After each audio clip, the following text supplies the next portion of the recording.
Hello, everyone, and welcome to the Slash Filmcast. I'm David Chen, and joining me today are Devendra Hardwar. And Jeff Kanata. welcome to the show, gentlemen. It is our top 10 movies episode of 2019. And what better time to release such an episode than in early January when no one cares or reads these lists anymore? I think the timing has just worked out wonderfully. But no, That's kind of our trademark is nailing the timing. Yeah. Totally being late to every major trend that's happening in the world of podcasting and list making. But seriously, though, this is the episode where each of us are going to count down our top 10 films of the year. Of course, you can always find more episodes of this podcast at slashfilmcast.com. Email us at slashfilmcast@gmail.com. Now, before we get to the list themselves, I thought it might be worthwhile to generally reflect back on 2019, see what y'all thought of it, and then also talk a little bit about how we made our lists and kind of what our philosophy was, because that stuff may change every now and then. So why don't we start with kind of general reflections on the year 2019 in terms of film going? I mean, what do y'all think of this year of films as we reflect back? I remember many years we usually go back and we say, like, well, the year sucked, but the movies were great. As you reflect back on the year, Jeff, why don't we start with you? What are your thoughts on how this year went? Well, the year sucked, but the movies also sucked. No, I don't want to be so negative. I had a very, very, very hard year personally for a number of reasons, not the least of which was that my eye exploded in August. And so this was the year, I think, of the last more than a decade where I saw fewer films than I have ever seen, and I had a larger gap in watching. I had what, 6 weeks where I couldn't watch anything. Oh my I was God. listening to audiobooks and stuff, and I mean, my eye didn't work, and it was painful to look at anything for more than a minute or two. And so I wasn't watching television, I wasn't watching movies, and so there's a big gap there for me, and so maybe that informs what I'm about to say or invalidates what I'm about to say. Yeah. But I also felt like I had a harder time this year coming up with a top 10 list because I was struggling to get to 10. I usually have all kinds of movies that I'm like, oh, that's not going to make my list. How am I going to fit all the movies I want onto the list? And this year I was like, well, I got 8 that I definitely want on there. I guess I should watch some movies that I missed this year. And like the last few days, I've been scrambling to see movies that people have talked enthusiastically about so that I might fill out my list. And that never happens.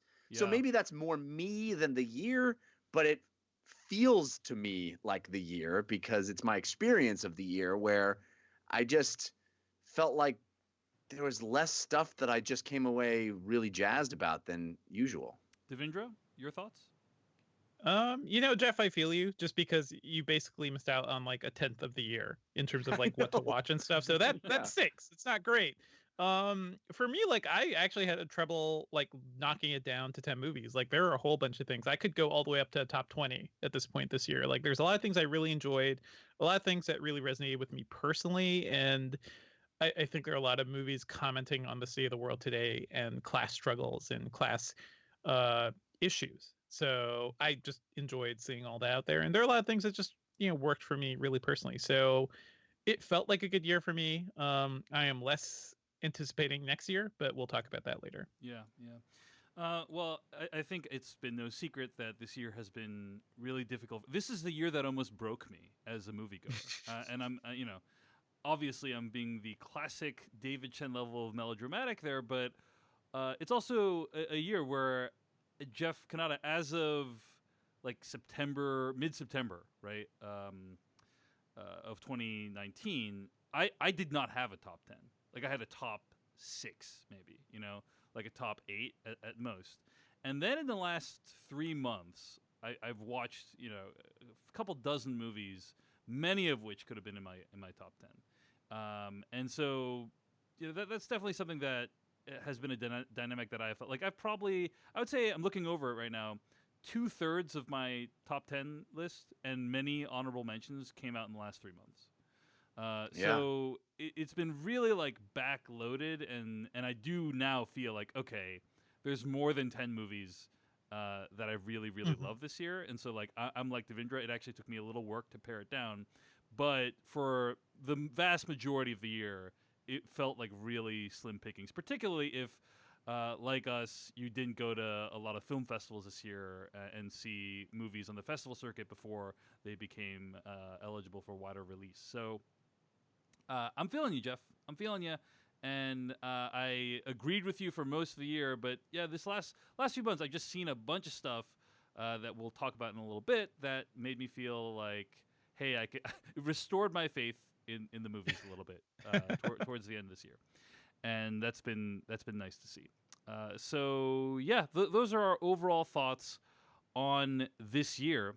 As usual, What we do you have think about just sort of the I mean, we talked in previous years about the trends of movies, and I think probably a lot of the stuff we mentioned last year has continued this year, just in the general trend of, the state of the industry on the big screen, especially where so much of the high quality stuff, I think we can agree, tends to be on the small screen these days, Yep. and that line is blurring, a little bit. But the blockbusterification of the theater experience, and how I think we're all there for blockbusters. Like I get up for blockbusters. I'm down. I'm not just you're not going a to kick him art out of bed, film. you know. I'm not. I get excited. I get genuinely excited when there's a new Godzilla movie coming to theaters. I mean, yeah, let's do this. But I found myself, I think, more disappointed by more movies this year than it feels like in previous years. And maybe I say that every year and I'm just not remembering. But man, it just felt like there were a lot of big swings at stuff that weren't just, base hits. They were complete flyouts, man. They were completely just, strikeouts. They were completely awful, and were so promising. And I don't know. I just feel, to me, I don't mean to be a downer. I certainly have a list of films that I think is incredible, but I don't know. I just felt like Mhm. 2019 not overall what I would consider cinematically a strong year. Yeah, I would but we say haven't really talked about TV though. But you mentioned small screen, Jeff. There was a lot of good TV stuff. Like despite Yes, yes. the Game of Thrones ending, like I think Watchmen is astounding. Like Watchmen is one of the best things I've seen in the last decade. You look at Succession season 2, Fleabag season Oof, 2. Like there's so much great yes. stuff coming, and a lot of movies just coming on Netflix. Like there's a new Soderbergh movie that just appeared on Netflix and nobody's talking about it because apparently it's like okay, but these things are just happening, and those aren't big screen movies, so it's just funny. Yep. yeah. We're squarely still in that golden age of TV. But yeah, also like Jeff, I think what you're saying is the way I perceive what you're saying is that like, in general, more and more we're seeing. I would say your statement is true for movies that opened in wide release in theaters, right? Right. When you're like, this has not been a strong year cinematically. I would say like most of the movies that opened in wide release or that people could see. Of those, many of them felt like they weren't very good, at least from our little circle of or sphere of perception. And that is borne out a little bit when you look at like box office numbers and you see like the top movies are generally sequels and adaptations, and many of them aren't very good, or at least aren't great, right? But I would say if you broaden the scope a little bit and look at the totality of like film output. It's actually pretty good. There's a lot of like great work being made. It might be harder to see immediately. It might be harder to know when it's coming out because marketing budgets may be limited. But I do think like overall there is still great work being done from a film standpoint. It just is like we're seeing the continuation of trends that we've witnessed for the last decade on this podcast, which is just more and more stuff being based on pre-existing properties. That's the only reason why a movie like Men in Black International can be allowed to exist. It's not because there is no God. It's because that people in general like seeing stuff based on stuff they already know. Now, Right. obviously, But also there is no God. that's Well, true. also the god is money, and God is Yeah. the money that you think franchises is going to make. You Yeah. know, so it's Yeah, that. yeah. So, anyway, I all don't know. that. I'm looking at my 2018 list, Yeah. and it's pretty good. I'm just saying. I'm not, my 2019 list is also very good, but Yeah. I'm just, I don't I know. agree. It felt a little bit more like a forced march this year in terms of like Yeah. coming up with these lists. Probably more so than any other year that we've done this, and we've been I doing this can't for. wait till we talk about next year because that does not feel good. Yeah. Oh boy. I mean, next year actually looks extremely bleak because Yeah. at the beginning of or at the end of 2018, it's like, okay, we had no idea how badly some of these movies would end up being, but there was much to look forward to. And next year, it was a real struggle to come up with like what we would be looking forward to for next year. So, but maybe it'll surprise us. Maybe there'll be a lot of movies that we didn't even see coming, and that will be a delight because Sundance is right around the corner, and we really don't know what is going to set the cultural conversation often until like half of the year is already over. So, anyway, let's get to the lists themselves. And I think in terms of the top 10 movies, I always want to offer these caveats, right? Which is that your top 10s, your meaning the listener, top 10s, will be different than ours.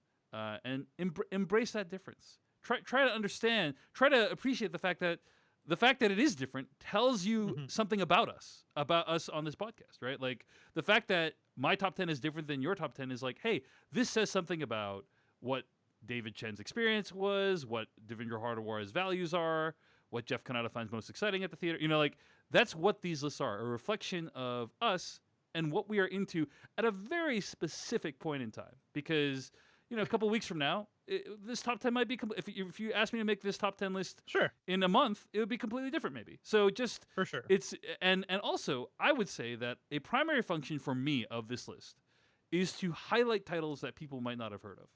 I'm not going to lie about like, hey, this movie is actually my number one when it wasn't my favorite movie of the year. But at the same time, when you get lower down the list, it's like, okay, here's a slot that it doesn't really matter whether this is number 9 or number 10 or number 10 or number 11. And if I can put something there that you, the listener, haven't heard of and that it might motivate you to go see this movie, I'm going to do that because it doesn't really matter. The rankings are not really that important, right? It's like, okay. I think How dare you? One thing that's also worth noting is like I read a lot of top 10 lists too. Like we all see what the major critics like, and I don't want my list to be identical to everybody else's. I kind of want to reflect something different, so that you want to have a unique list, right? But also it's like it's not like you're lying when you're making the unique list. It's just like, hey, this entire construct is in some ways kind of silly to begin with, that we can like rank like whether Marriage Story is better than Mad Max Fury Road or whatever. Like it's just like, how is that even possible? So just keep all that and keep all that huge dose of caveats in mind. Remember, kids, everything is meaningless except for the meaning we give to it. So there you go. All right, Jeff Kanata, any other thoughts before we get into this? Oh, I wanted to come up with some thing where both those movies have fire being spewed out at high speeds.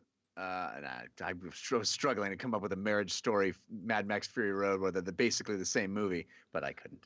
Anyway, no, I think, I'm looking. I'm very proud of this list. I don't know if I achieved the criteria you guys just outlined of having discoverable picks, but perhaps some of them. But I feel like I don't know. I just had a harder time this year doing my 10 than I have previously. But speaking of you struggling to find out, like to compare two movies, I was just reading this list at crookedmarquee.com. Eric D. Snyder, former Slash Filmcast guest, has written his annual list called 2019 in Film Miscellaneous Important Data, which is always a list I enjoy reading. I'll just the kind of very basic numbers here are, and I'll link to this in the show notes. Total wide releases with over 600 plus theaters is 146. Of 146 wide releases, the number of sequels, prequels, remakes, and reboots was 40, and 19 were based on a true story, 16 were based on novels, 6 based on comic books or comic strips, and 3 based on TV shows, as well as 2 based on toys, Playmobil the movie, and Ugly Dolls. Sounds like those are mutually exclusive lists, right? Because there was more than 6 comic book movies, but some of those were put in the sequel category, I guess. Yeah, I think that might be right. I'm not 100% Because sure, also 2 based on toys, but there was Lego Movie 2, which probably was put in the sequel category instead of the toy category. Lego Movie 2 didn't come out this year, did it? That was. Oh yeah, it did. Oh Yeah, it wow. Yeah, it did. Guys, it's been a long year, man. It's been a long It's been a year. long year. Maybe he just missed Lego Movie 2. But in any case, he also I has feel like these. he put those in different buckets. Yeah, perhaps. yeah, it's very possible. It's very possible. But I also like how he draws these like very interesting comparisons that I didn't think of. So, for instance, he says, movies set in the past about Germans who will get in a lot of trouble if anyone finds out what they have stashed in the hidden rooms of their house. Jojo Rabbit and The Golden Glove. Those are the 2 movies that fall into that category. Movies in which movies whose first image is an extended shot of a TV surrounded by videotapes or DVDs, the titles of which hint at the movie's themes. That's Climax and Us. Wow, TV did it too. Also, Bandersnatch did that, right? Yeah, I guess this is, but he's not including TV in this list. Yeah, I know. I'm just saying. It's a trope. Movies that are remakes of foreign films remade by the same guy who made it the first time. That's Cold Pursuit and Gloria Bell. Movies in which someone in modern times pulls King Arthur's sword Excalibur from a stone. The Kid Who Would Be King and Hellboy. Anyway, the list goes on and on, but I just thought these are very funny little comparisons, and I actually really enjoy this list. It helps me kind of contextualize the year and be like, oh wow, yeah, those movies did have a lot in common, which I don't know if you know is a long running bit on this show that I like to do. So, but anyway, let's get to the top 10, gents. So we are going to start with Devindra's number 10 movie of 2019. Devindra? Sure. Speaking of wild cards and tiny movies, my number 10 is Avengers Endgame. Well, it made the list. It made the list. It's on the list. Like, honestly, I was a little bit debating it, but I have to say, like, I've talked a lot about why I didn't like Infinity War and why it didn't work as a movie for me, but I genuinely enjoyed Endgame. And I think this movie deserves credit for doing something like huge, like wrapping up this decade-long series that we've been following across several movies. A certain other franchise couldn't even, wrap up 2 movies properly. So I don't know. That's it's more impressive looking Terminator Dark Fate wasn't that. No, I really enjoyed that. Yeah. Oh man, sad to say, I enjoyed the Terminator movie more than the SW movie. Whoa, I need to think about this. I know we've spent 4 hours on recorded time just slagging that movie, and nobody needs us to do more. But no, I will say I read a great along these very lines. I read a great post in our own Slack Filmcast channel. Somebody said the feeling that you get at the end of Avengers Endgame with that last tracking shot. With all of the actors who've been in, that feeling of like, wow, we've really gone through something. We've really experienced this, decade-long Marvel movie. We are in thing. mourning as a fan base. Like it is, it is so like collective. Yeah. That feeling of being part of something and that's wrapped up and it just like put a button on it, like that was completely missing in that other movie, and it's such a shame. It's a shame. Anyway, I really enjoyed Avengers, so yeah, that's why it's my number 10. All right. Also, as we're talking about this, I should point out a couple of things about the list as well. In terms of the format of this countdown, we've tried it a few different ways before, but none of us actually know what our top 10s are. So, like, we are discovering. I don't even know what my own is. Jeff is literally writing the list as I speak right now, and so I'm watching movies right now. I mean, that was me this whole morning too. So yeah. Yeah. So just FYI, and also we are going to try, despite what you just heard, we are going to try not to spoil the movies that we count down. So just know that, like in general, there's not going to be spoilers for these movies, although there will be basic plot details. So just keep all that in mind. All right, Jeff Kanata, your number 10. My number 10 is Dolomite Is My Name. Oh, nice. Yeah, which is a movie I did not see until very recently, but thoroughly enjoyed. I am so down for the Murphisance, which is happening now. We are in it. Man, that episode of Saturday Night Live that he finally hosted after 30 years, I found delightful. I know it's problematic for some, but man, somebody who watched the Best of SNL Eddie Murphy compilation Yeah. VHS tape like over and over and over as a kid, it was great. Anyway, It that's was a neither here- dream come true episode of SNL for sure. It really was wild. It was like he did all the bits. Anyway, so I'm so glad he's kind of returning to being a guy, and it seems to me that he's taking projects that are a little more interesting than the fat suit roles and the haunted man, the things that have been sort of shovelware in the past. And Dolomite Is My Name is a prime example of that. This is a really interesting movie. I'm not sure how historically accurate it is, or it kind of paints everybody as being awesome. But it's such a fun ride with fun characters, and it really feels to me like, oh God, what was the movie about the making of The Room? The Disaster Artist. Mhm. Yes, it is. To me, it's like the yang to the Disaster Artist's yin, where the Disaster Artist is sort of a cautionary tale about self-delusion, and Dolomite Is My Name is like what happens when your self-delusion pays off, and you're like, no, I won't take no for an answer, and all the my brazen naivete and lack of understanding about the basic structure of how this industry works worked out in my favor, instead of Disaster Artist, where it's like, oh, sir, please, you've made something terrible. But it is a delightful movie to watch, and Eddie Murphy is great in it. So is Wesley Snipes. I had a lot of fun with Dolomite Is My Name, and it made my number 10. I have to say, this movie also gives me a lot of hope for Coming to America 2, because Eddie Murphy was just like, let's just get this whole crew. Let's get Craig Brewer. Let's bring on Wesley Snipes. Like, let's do this again. Let's have fun making Coming to America 2. I cannot wait for that thing. Speaking of SNL-related connections, the movie actually Dolomite reminds me most of is Brigsby Bear. Did you ever see the 2017 movie Brigsby Bear with Dave McCary? I guess I just felt like both of those movies, Dolomite and Brigsby Bear, which has some SNL people in it, they're about like the joy of making things, and specifically making movies.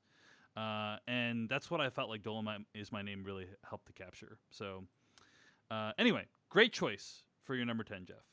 Dolomite Is My Name. Well, as Devindra has been hinting at, I mean, I think like I have been kind of cramming. I've felt a lot of anxiety about my list for some reason, because I felt like, did I really watch the things that I should have watched? Okay, let's stop for a second. Jeff has cut out of the podcast. Okay. Jeff has left the broadcast.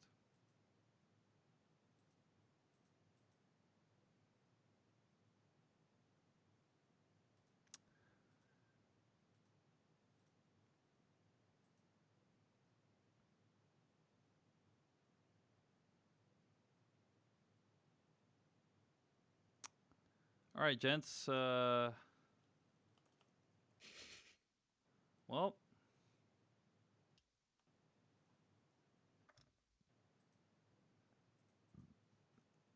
Guess Jeff lost internet.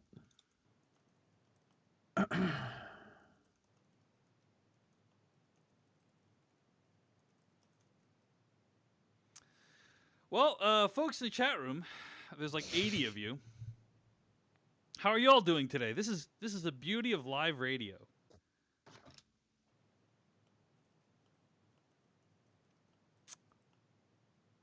Looks like Steven in the chat room. Oh, here we go. Hello. Jeff's back. Jeff. Restart Skype, I guess. I don't know what that was about. Okay. Can you hear Okay. me? Yeah. Yep. We can hear you. Did you turn on video for a second? No. Okay. Sorry about that. The last thing I heard was the movie it most reminds me of is. Yeah. Mhm. Also, Jeff, just be careful with the spoilers, okay? Because that was kind of, I felt that might have been a little on the edge of spoiling Dolomite Is My Name. And what did I say that was spoiling? Because you said it pays off. The whole movie, he's trying to. You have no idea whether it's actually going to work out. I or mean, not, in my opinion. that is one thing where it's like history. So I guess. yeah. I don't know. Yeah. All right. Fair This enough. is a big I- name. I I'm just just, trying to uh, channel what a young Jeff would feel listening to this podcast if he was trying to be completely unsullied. And young Jeff might be annoyed by new Jeff, or a regular Jeff. Right. That's all I'm channeling. All right. Fair enough. All right. So let's just start at the end of that.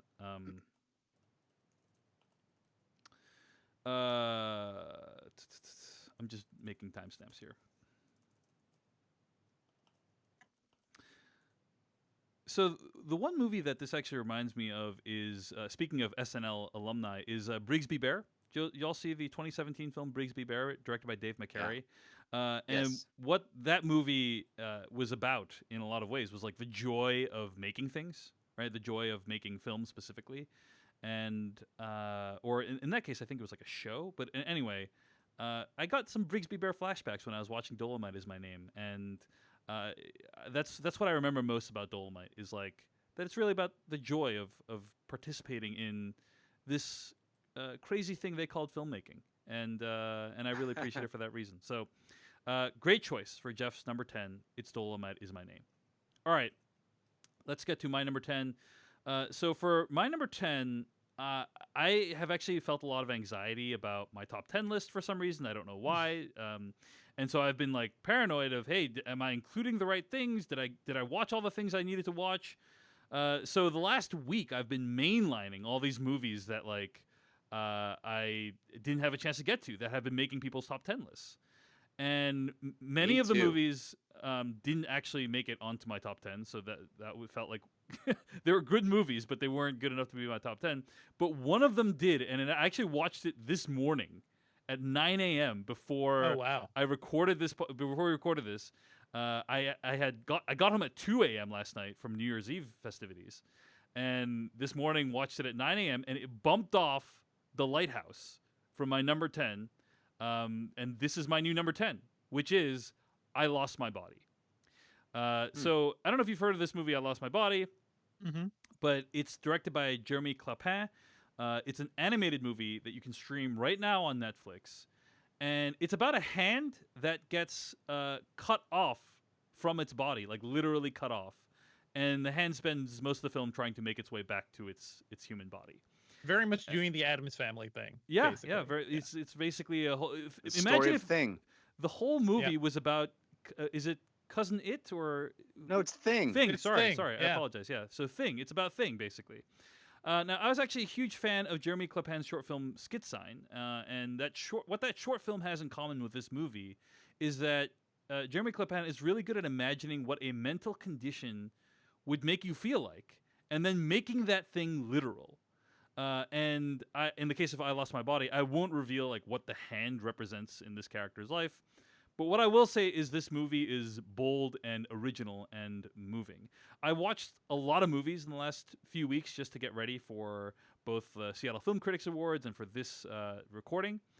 And many of those movies, I got like 20, 30 minutes into it, and I was like, this is going to be a slog for the rest of the movie. Like, I'm just like, this is not really for me. It's not going to be my top 10, but I have to finish it because I want to be able to talk about it and say I've seen it. This was not one of those movies. I started watching it, and I'm like engrossed. I can't wait for the next scene. The scene cuts back and forth. The movie cuts back and forth between two portions in time, and I'm just like, I want to see what happens next. I just thought it was great, and there's nothing else like it this year.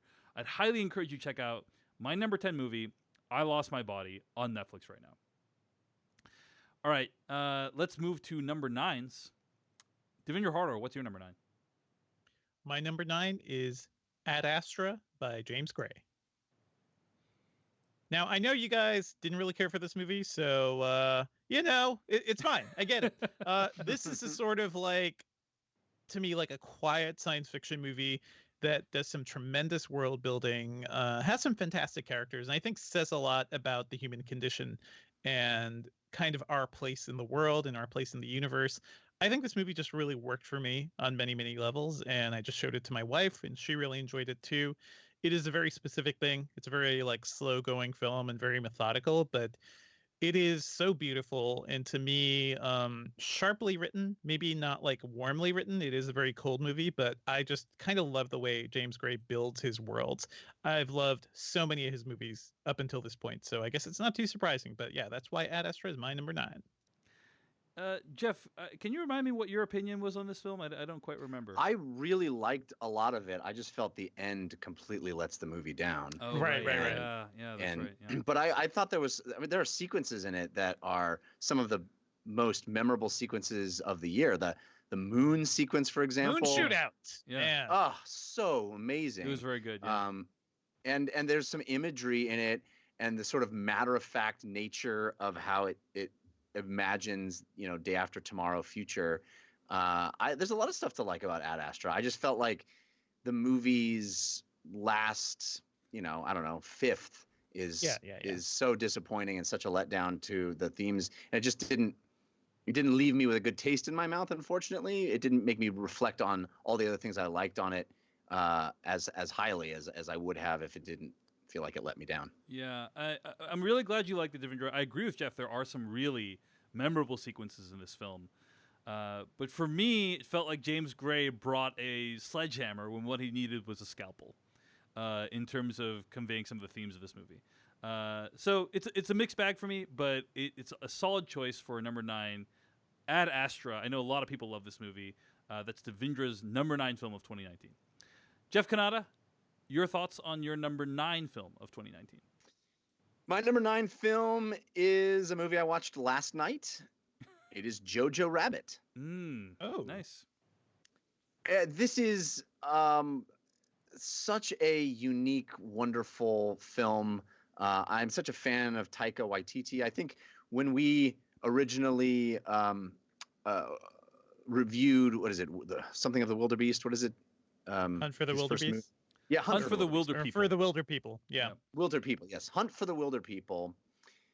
I just didn't feel that movie. I know you guys Which were is both still to this day is shocking to me, Jeff. Like that I movie know. feels like it was formulated in a lab to be consumed and loved by you. It's I astounding. know. It's very strange that it just didn't work for me. But I feel like this movie, Jojo Rabbit, was what I was hoping for from that movie. I mean, it is also about a child, and Taika Waititi is so masterful at directing kids, it seems, based on these two films, because the performances in both are great. And the understanding of sort of how a kid behaves and being inside a kid's experience, even one that fantasizes about being a Nazi, is so interesting.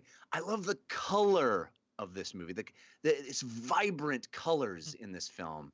The way it's shot is lovely, and it has a great message. It is wonderful satire it almost feels Monty Python-esque. It is so broad and interesting and yet so incisive. It really gets at its subject matter in a effective way, but does it in a very broad, kind of goofy manner. I really enjoyed watching Jojo Rabbit, and it is my number 9. Great choice for number 9. That's Jojo Rabbit. All right. Why don't we get to my number 9? My number 9 movie of 2019 is Marriage Story. So Marriage Story is ironically titled because it's really about what happens when a marriage unravels, when it gets sucked into the gears of divorce. It takes on its own life and becomes a series of escalating decisions that you can't really escape from. But beyond that, Marriage Story is just an exceptionally made drama. It features 2 of the best lead performances of the year. We've already talked about in our review, the production design does so much to communicate things about the characters. And as Jeff indicated, the blocking is really well done. Expert blocking in this movie. So all in all, a gut-wrenching look at what happens when things fall apart. I really liked it. We obviously have very different interpretations of this movie and what it is about, and you can listen to our review if you want to hear that dialogue. But that still doesn't make it, nothing is going to... Yeah. That's the sign of a good movie, Yeah. where you can argue about it and still love it. Oh, for sure. Yeah. I mean, I think it's a sign of great art when it can provoke strong reactions of differing interpretations, I think. So anyway, That's why it's my number 9 movie of the year. It's Marriage Story. Before we move on, Devendra, why don't we thank our sponsor for this episode of the Slash Filmcast? For sure. Our sponsor this week is Feels. They're a premium CBD company that delivers CBD right to your doorstep. And I've been using CBD products for years to help with anxiety and stress and just like to relax, because New York is a crazy place and I do travel a lot too. It's been so helpful for traveling. Whenever I go to the airport, I usually use a bit of CBD. Feels has been the best I've used so far. It's super convenient because it gets shipped right to my door. You could choose different levels of strength, so you'll find what works for you. They have some phone support and text support to help you figure things out too, which is all super useful, because I think the big problem with CBD for a lot of folks is that it's just stuff you find at like the front of the grocery store, and you never know how great anything is, what the quality is. Feels is generally high quality, and I really dig that. And super easy to take. Sorry, it's super easy to take. I just place a few drops under my tongue and just like let it sit for a few moments. It's like a really nice instant response for stress relieving. So for me, it's been a great way to feel better naturally. And yeah, I really appreciate Feels just because it makes acquiring super high quality CBD so useful. And I should note, I'm going to read a disclaimer from their website. Representations regarding the efficacy and safety of Feels have not been evaluated by the Food and Drug Administration. The FDA only evaluates food and drugs, not supplements like this product. This product is not intended to diagnose, prevent, treat, or cure any disease. And I think, as always, if you're wondering about this stuff, talk to your doctors about it. I've had really great luck with CBD, especially for anything that induces anxiety. So if you want to check out Feels, become a member today. Let me read this bit again, actually. Feels has me feeling my best every day, and it can help you too. Become a member today by going to feels.com/filmcast, and you'll get 50% off your first order with free shipping. That's FEAL. Do that.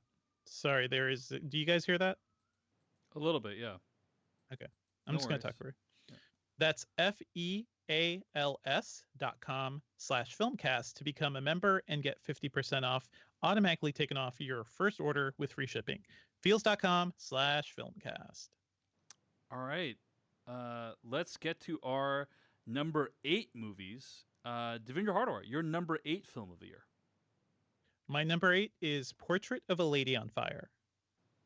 And this one is probably cheating a bit, because I pretty much think nobody outside of New York and LA will be able to see this until Valentine's Day. But I saw this a couple of weeks ago in a very limited run here. And this movie is astounding. It's a story of two women, a painter who is sent to secretly paint a portrait of somebody on an island in Brittany off of France. And it is the story of their budding relationship and how they feel about each other. It's one of the most beautiful films that I've ever seen. The cinematography is astounding, and this is a movie that has embedded itself deep into my heart. I can't stop thinking about it. So yeah, be sure to check it out, and hopefully we could talk more about it once this thing gets released. Awesome choice. Number 8, Portrait of a Lady on Fire. It is unfortunate that most people won't be able to see that movie until next year, but keep an eye out for it. The fact that one or more people on this podcast might have put it in their top 10 should indicate to you that Portrait of a Lady on Fire is very, very good. Okay. Jeff Cannata, your number 8. My number 8, excuse me. My number 8 is The Lighthouse, which made me sad to hear that it got bumped off your list, David, because it made it all the way up to number 8 for me. This is a movie unlike any other. It is a descent into madness. Yeah. If you want to watch a movie where characters just descend into madness, it's like there's an old Ren and Stimpy cartoon called Space Madness. Yes. This is Space Madness transposed to a little island in the sea. But what an experience! I do not think I think this movie had the ability to get even higher on my list, but for some strange choices. I do not think this movie is better because it is 4:3. I like the black and white photography in it, but the 4:3 I found to be off-putting. Perhaps it is supposed to make us feel claustrophobic, as the characters do, and confined. Okay. I found it to be a bad choice. But the performances from both Willem Dafoe and Robert Pattinson, and this is a true two-hander. I mean, it is a true two-hander. This is two actors acting. And I've said on Twitter, if anybody wins the Academy Award and it isn't for Best Actor, I guess he's up for supporting, and it isn't Willem Dafoe, it's invalid because it is the most incredible filmic performance of the year, I think. And he's doing stuff in it. I mean, if you can, I don't want to spoil anything, but if you can deliver a monologue with dirt being thrown on you, you deserve Dirt an being award. thrown onto your face and into your mouth. That is something. Yes. That is something. I have to say, Robert Eggers, like this guy's making movies like kind of like nobody else right now too. Like The Witch is a very strange sort of supernatural movie, and I loved how like authentic the accents were. Dave, you grew up in New England. I grew up in New England. There's a very authentic sounding like a Maine accent coming from Willem Dafoe in this movie. Like I just love hearing that because you don't normally hear this stuff outside of like tiny little New England, towns. It's extraordinary. His performance, his vocal performance, the writing of his dialogue it's like watching Shakespeare. It's great. Mm-hmm. It's so. Oh, I can't wait for the stage renditions of this. It's gonna be amazing. Yeah, right. If you love language, you're gonna love this movie. And I am someone who loves language, and he delivers these incredible sweeping monologues. And Willem, and Robert Pattinson is very good, but he is dwarfed, I think, by this performance. It is quite something to watch. This movie is an experience unlike anything else I had this year, and it certainly deserved to be my number 8. Also, just for the record, I think you're largely correct about the 4:3 aspect ratio. I did pull up an interview that Robert Eggers did explaining it. He says, quote, "It's an old-timey aspect ratio, so on a very surface level, it helps make the movie look old. It's also better shaped for photographing vertical objects like a lighthouse tower, and it's better for conveying cramped interiors and claustrophobia.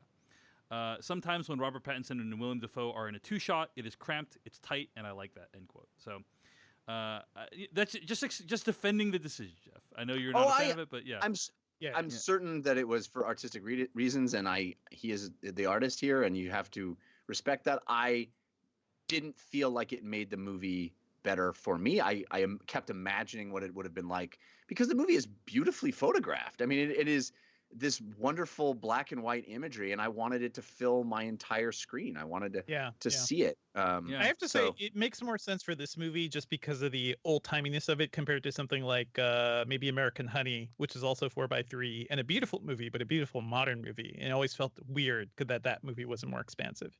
Wow, we're just complaining about 4:3 movies now, huh? Is that what this podcast has evolved it's fine. into? It's fine. We just want to use you all really our had to get that off your chest, Andrew. But in any case, I agree with you. This movie is great, and it's a very, very weird movie. I did see this movie with my wife, and we do quote the line very often. "You're fond of me lobster, ain't ye?" Which is like whenever like. I cook for her, or vice versa. We'll like we'll pull that line out because it's pretty hilarious. But yeah, Willem Dafoe is incredible and deserves all the awards for this movie. So that's The Lighthouse. It's Jeff's number 8. My number 8 film of the year is Jojo Rabbit. It's the one that Jeff just said for his number 9, and I really appreciated this movie. It imagines World War II from the perspective of a lonely child. And invites us to ask, what is it that causes people to be seduced by monstrous political ideologies? As we discussed in our review of Jojo Rabbit, I think it's totally reasonable for anyone to have any number of negative reactions to this film for a variety of reasons. But for me, I did find it very moving. And it's the second movie that Scarlett Johansson is in on my top 10, where she puts in an awesome performance, I thought, with not very much material in this movie. So I think it's great.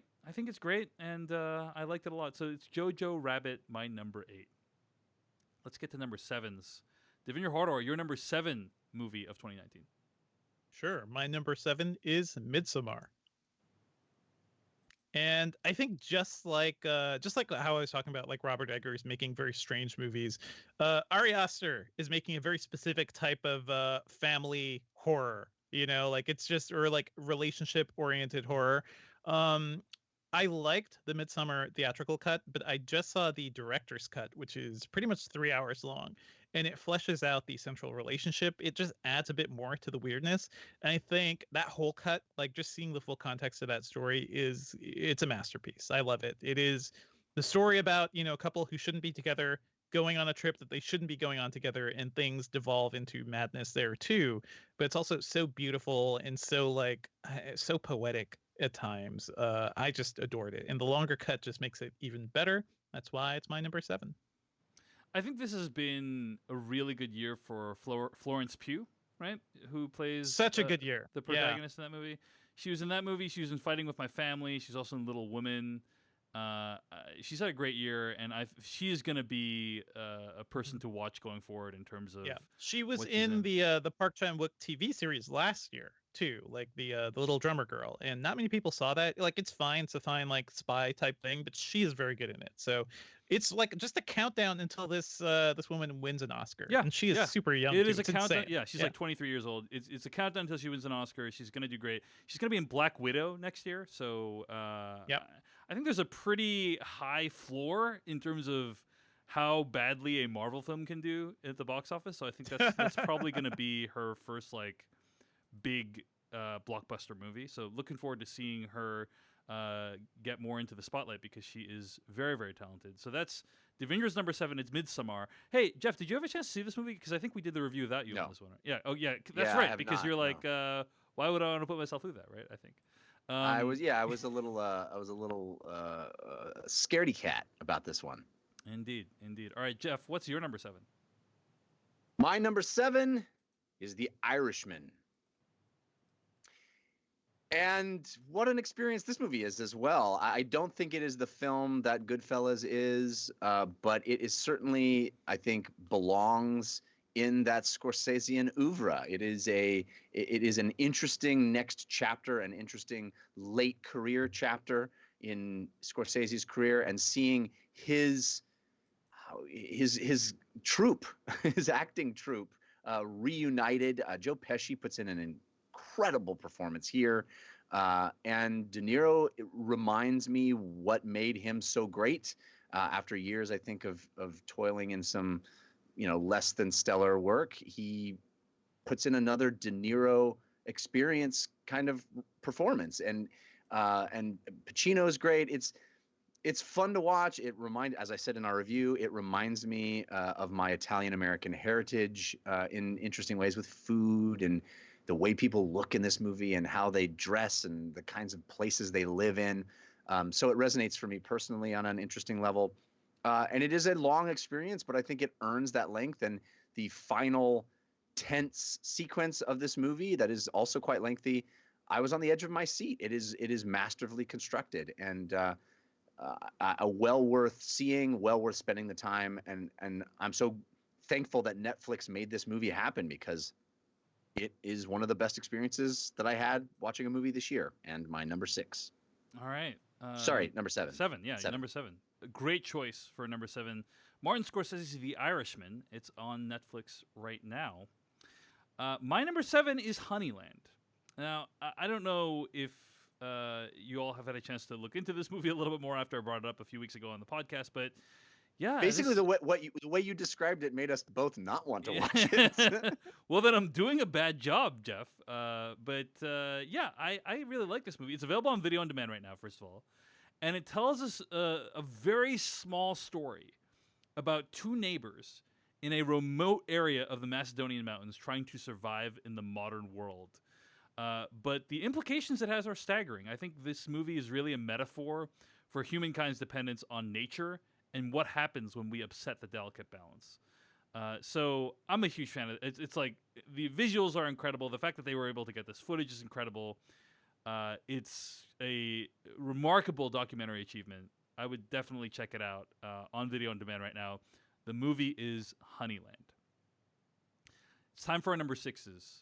Devinder Hardawar, what's your number 6? Oh, My number 6 is Once Upon a Time in Hollywood. All right. Yeah. So tell us what you loved about this movie. I know this is a movie that it has made many critics' top 10 lists and even their number ones of the year. So what did you love most about Once Upon a Time? I think it is this is a chill movie. This is a hangout movie, and right now in New York City, it is freezing cold. I sometimes I just need an escape. I just rewatched this movie with my wife, and the just vibe of it, hanging out with these characters, I think is just feels good. It's like feeling the warmth of Los Angeles sun on your skin while watching this movie, and I think it's a great story about aging actors and them trying to find their value over time. It's a really interesting story. It's a really hard movie to kind of convey because on the one hand, it sort of seems like it's about nothing. It is about this aging actor and his best friend just hanging out, and they happen to live next door to Roman Polanski, and shit goes down. That's the movie. But I think there's a lot going on underneath the surface. There's a lot of love for classic Hollywood, which I don't particularly have, but I think it is, to me, it's really nice to see Tarantino just show his love to something. This feels like a very warm movie, which is not something we typically see from him. So yeah, that's why I do it. I just love hanging out in this film. All right, and that's why that's Devindra's number 6, Once Upon a Time in Hollywood. Jeff Kanata, what is your number 6? Well, at the risk of frustrating everybody else on this podcast, my number 6 is Parasite. Why would you say frustrating everyone else, Jeff? Why do you say that? At least it's up there, Jeff. At least it's on your list, Oh, I love this movie. I certainly didn't love it, I think, as much as the two of you, but this is a fun, wild roller coaster ride of a movie with awesome ideas, great performances. It is one of those experiences where you sit there, or at least I sat in the movie theater, not having any idea where we were headed, just surprised and delighted by every new twist and turn. And there are several in this film. And the characters are endearing and interesting. Their decisions are quirky and unexpected. It is fun. And I, very famously on the show, had a nitpick about the ending, which has frustrated both my co-hosts and lots of our audience. But it still did not leave me feeling like it was my favorite movie of the year or any higher than number 6. But number 6 is pretty darn good. And this is a movie that I have recommended to so many people. So many people I during the holidays, especially when I'm seeing friends and family that I don't see regularly, and they know that I do a movie podcast. They ask me, what are some great movies? I always bring up Parasite because it's likely the movie that people haven't heard of, or if they have, they didn't know if they should go see it because they didn't really know what it was. And I say, just go. Don't look at anything about it. Just go. And you will be delighted and you'll be taken on a ride. And that's what Parasite is. So it is my number 6. All right. Great choice for number 6. Obviously a movie that Devindra and I really loved, and appreciate that it made your list, Jeff. My number 6 movie of the year is The Irishman. Jeff's number 7. And I think that The Irishman feels like Martin Scorsese's response to the gangster film genre, including the ones he himself has made. It's about how time comes for us all in the end, and how when that happens, all you'll have left is knowledge of how all the decisions you've made have led you to that point. Even though movies like Goodfellas and Casino came down squarely on the side of crime destroying lives, including those of its protagonists, I still feel like they made the life of a gangster look really intoxicating and at times appealing. Not so with The Irishman. The violence in The Irishman is rote, it's even boring, and the demands, the compromises that the main character needs to make are monstrous. It's really upsetting what he is asked to do and what he ends up doing, and that is what I think makes kind of the soul of this film. Why it's my number 6 is because it feels like really reckoning with what these people's lives are. And when I say these people, I mean gangsters specifically. And all of this movie is squarely about all the downsides of being a gangster, I think, right? I think that's it is funny. Yeah. It's funny in his older age too, Scorsese is slowing down and like taking a deeper look at these things he's covered before. I feel like even Silence is sort of that movie. It's just such a, like a slow burn look at like belief and what that can do to you as a person. Yeah, I mean, even in his later years, Martin Scorsese remains a vital filmmaker who is contributing greatly to not only the filmmaking landscape but also the discourse around it. I mean, few people know more about filmmaking than him, and so it's a great film. It's The Irishman, and it's just interesting also that like we're at this moment right now where the way that movie can exist is on streaming, right? Mhm. And I think if Yeah. you rewound time 5 years, or maybe fast forwarded to 5 years, or whatever, like it might not be able to. Like, I guess I just wonder, like, basically the backstory behind The Irishman is. I think Paramount didn't want to take a chance on it, right? This movie's costs, I think, roughly $200 million. And they're like, we don't think this movie is going to make back enough money to justify investing $200 million plus effort and so on. And I mean, who knows what would have happened? But I think they were probably right about that, in the sense that I don't know that this movie would have made hundreds of millions of dollars at the box office. Maybe it would have. I don't know, but I think it was far from a sure thing. Certainly because of its relatively somber tone.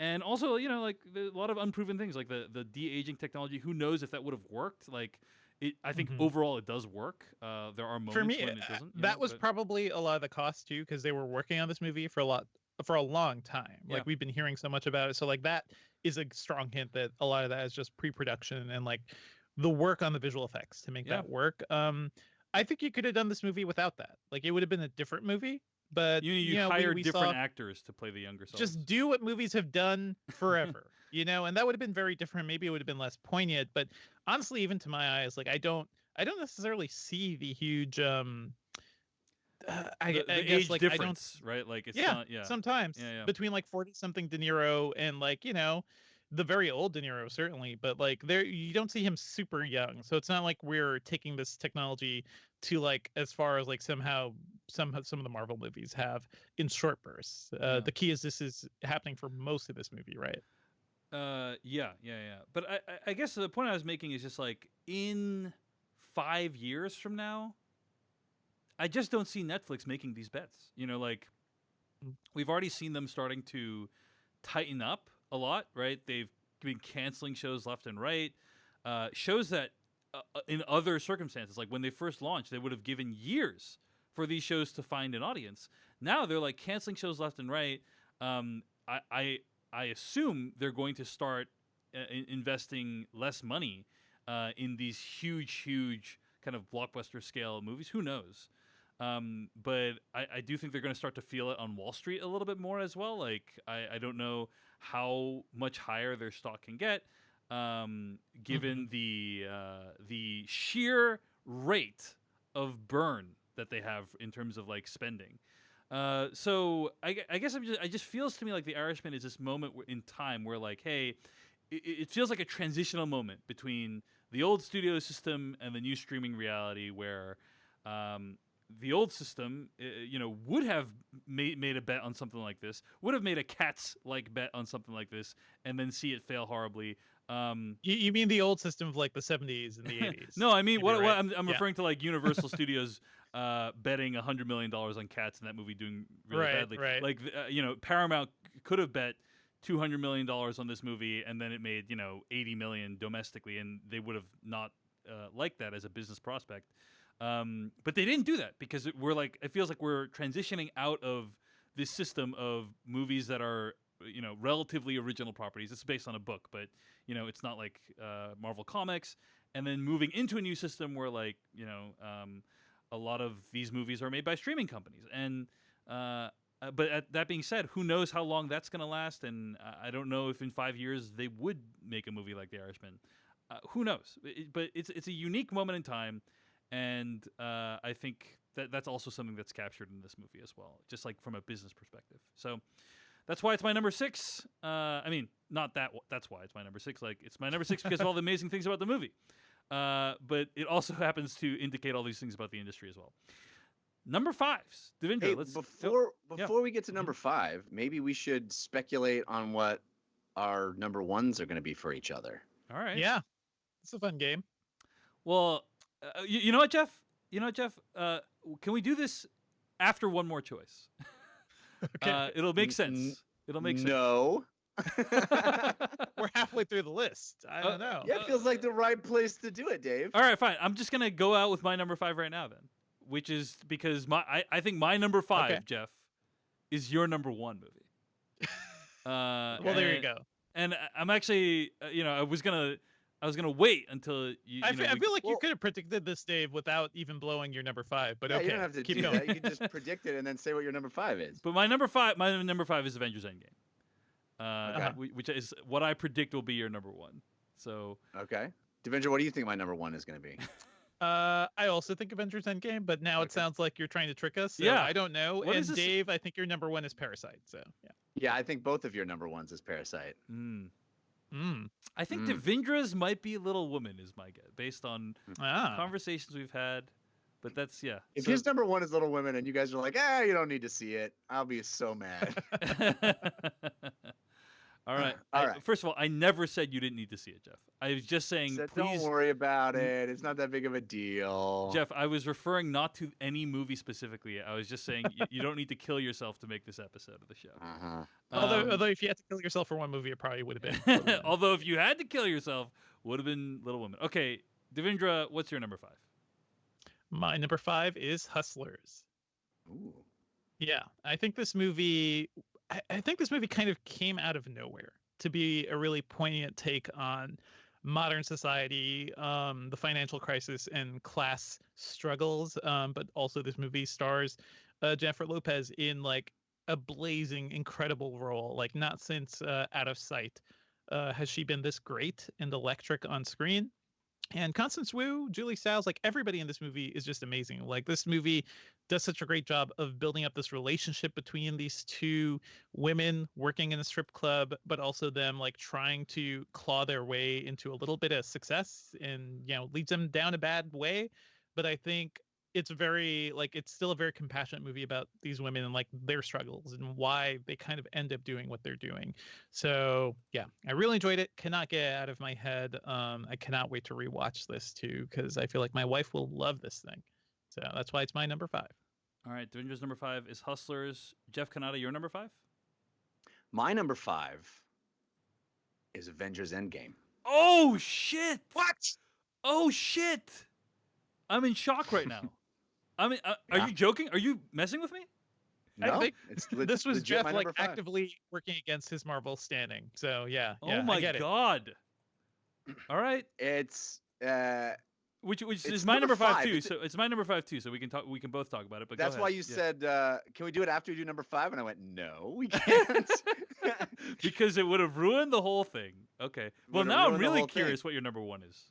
This is not because I don't love this movie. I mean, I adore this movie. I think it does something that is absolutely extraordinary. I mean, I consider the Infinity Saga, if we can call it that, the most incredible cinematic achievement of all time. I think, yes, there are films in there that have varying qualities, but the fact that there is one cohesive story with almost an unwavering cast. I mean, there are a couple of roles here or there that are swapped out. Yes, that's true.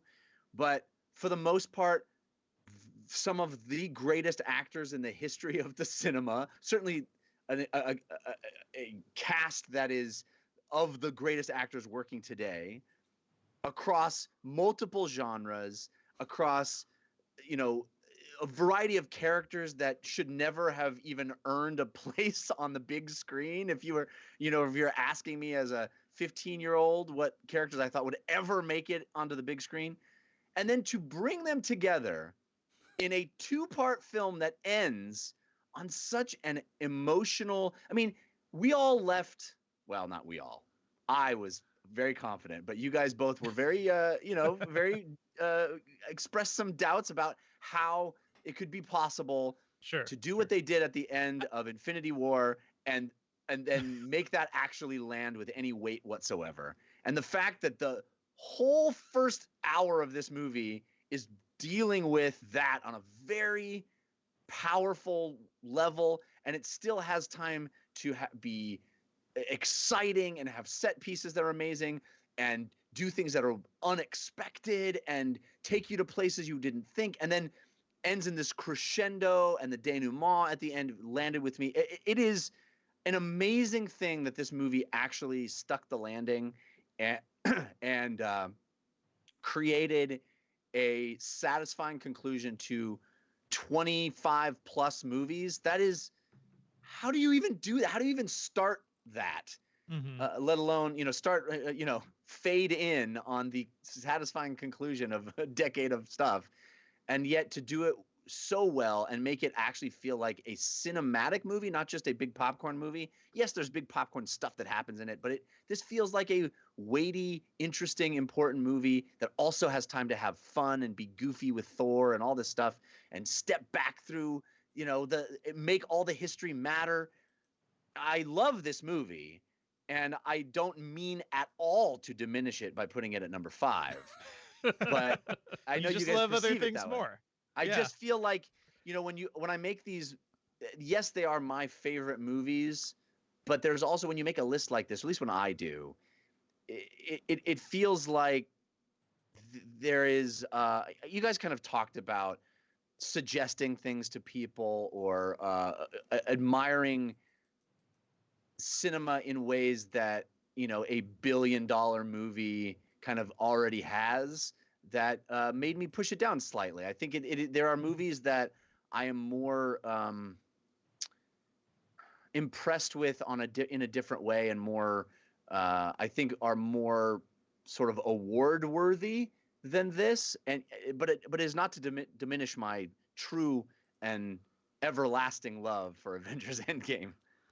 Wow. Well, I am just completely in shock because, I mean, this movie is great. It's my number 5 as well, right? And also, Jeff, minor correction. There's only been 23 Marvel films. Thank you. Of which this is the 23rd, I believe. And I can't wait to get that 23 discs Infinity Saga Blu-ray set. Looking forward to that. But I think it's not only a huge accomplishment from a filmmaking standpoint, because like the movie itself is quite enjoyable, but also from a film producing standpoint. I mean, if this year has shown us anything, it's that having a vision and a plan to guide your multi-film franchise is really important. And the fact that they had one and were able to execute on it is really impressive. I loved. I mean, when I think back of like notable moments of the Slash Filmcast for me, in my mind, in my headcanon, I think about like our conversation about Infinity War and how like I left the theater feeling really cheated when I watched Infinity War, right? Of like, oh well, we know all these people are going to come back because like they're not going to kill off Black Panther, who just made $1 billion at the box office. But Jeff raised a very good point on the podcast, and like I definitely came around to it like shortly after, which is that we have no idea what cost it will be to like bring these people back, right? We have no idea what sacrifices need to be made and how they will be changed by the fact that they need to bring these people back. And you can have different interpretations on like whether it's actually a good thing to try to bring back people who have been gone for many years. But assuming you think it is, then I think Avengers Endgame does a really fun job of rethinking that story and or rethinking how that story might occur, and doing so while honoring and in some ways even making better some of the previous films in the Infinity Saga. So really love Avengers Endgame as well. That's why it's my number 5. And I'm just a little stunned, Jeff, because like, let's just say there's been movies you have chosen as your number 1 in the past that have been Marvel films that I have thought were worse than this one. Yes, significantly agreed. worse. And so the fact that was worse than this, that was my number 1. I think it was like a couple years ago. Last year, my number 1 was Into the Spider-Verse. No, that was a great choice. But there was one. There's one year where you like chose. It was like it might have been Age of Ultron or something like that. No, I did not. How dare you? How dare you? But I don't know. I guess I just feel like you've chosen films, as Marvel films in your top 10 that I found to be like of much lower quality than this one. And I'm now very curious to see what's going to be in your top 5.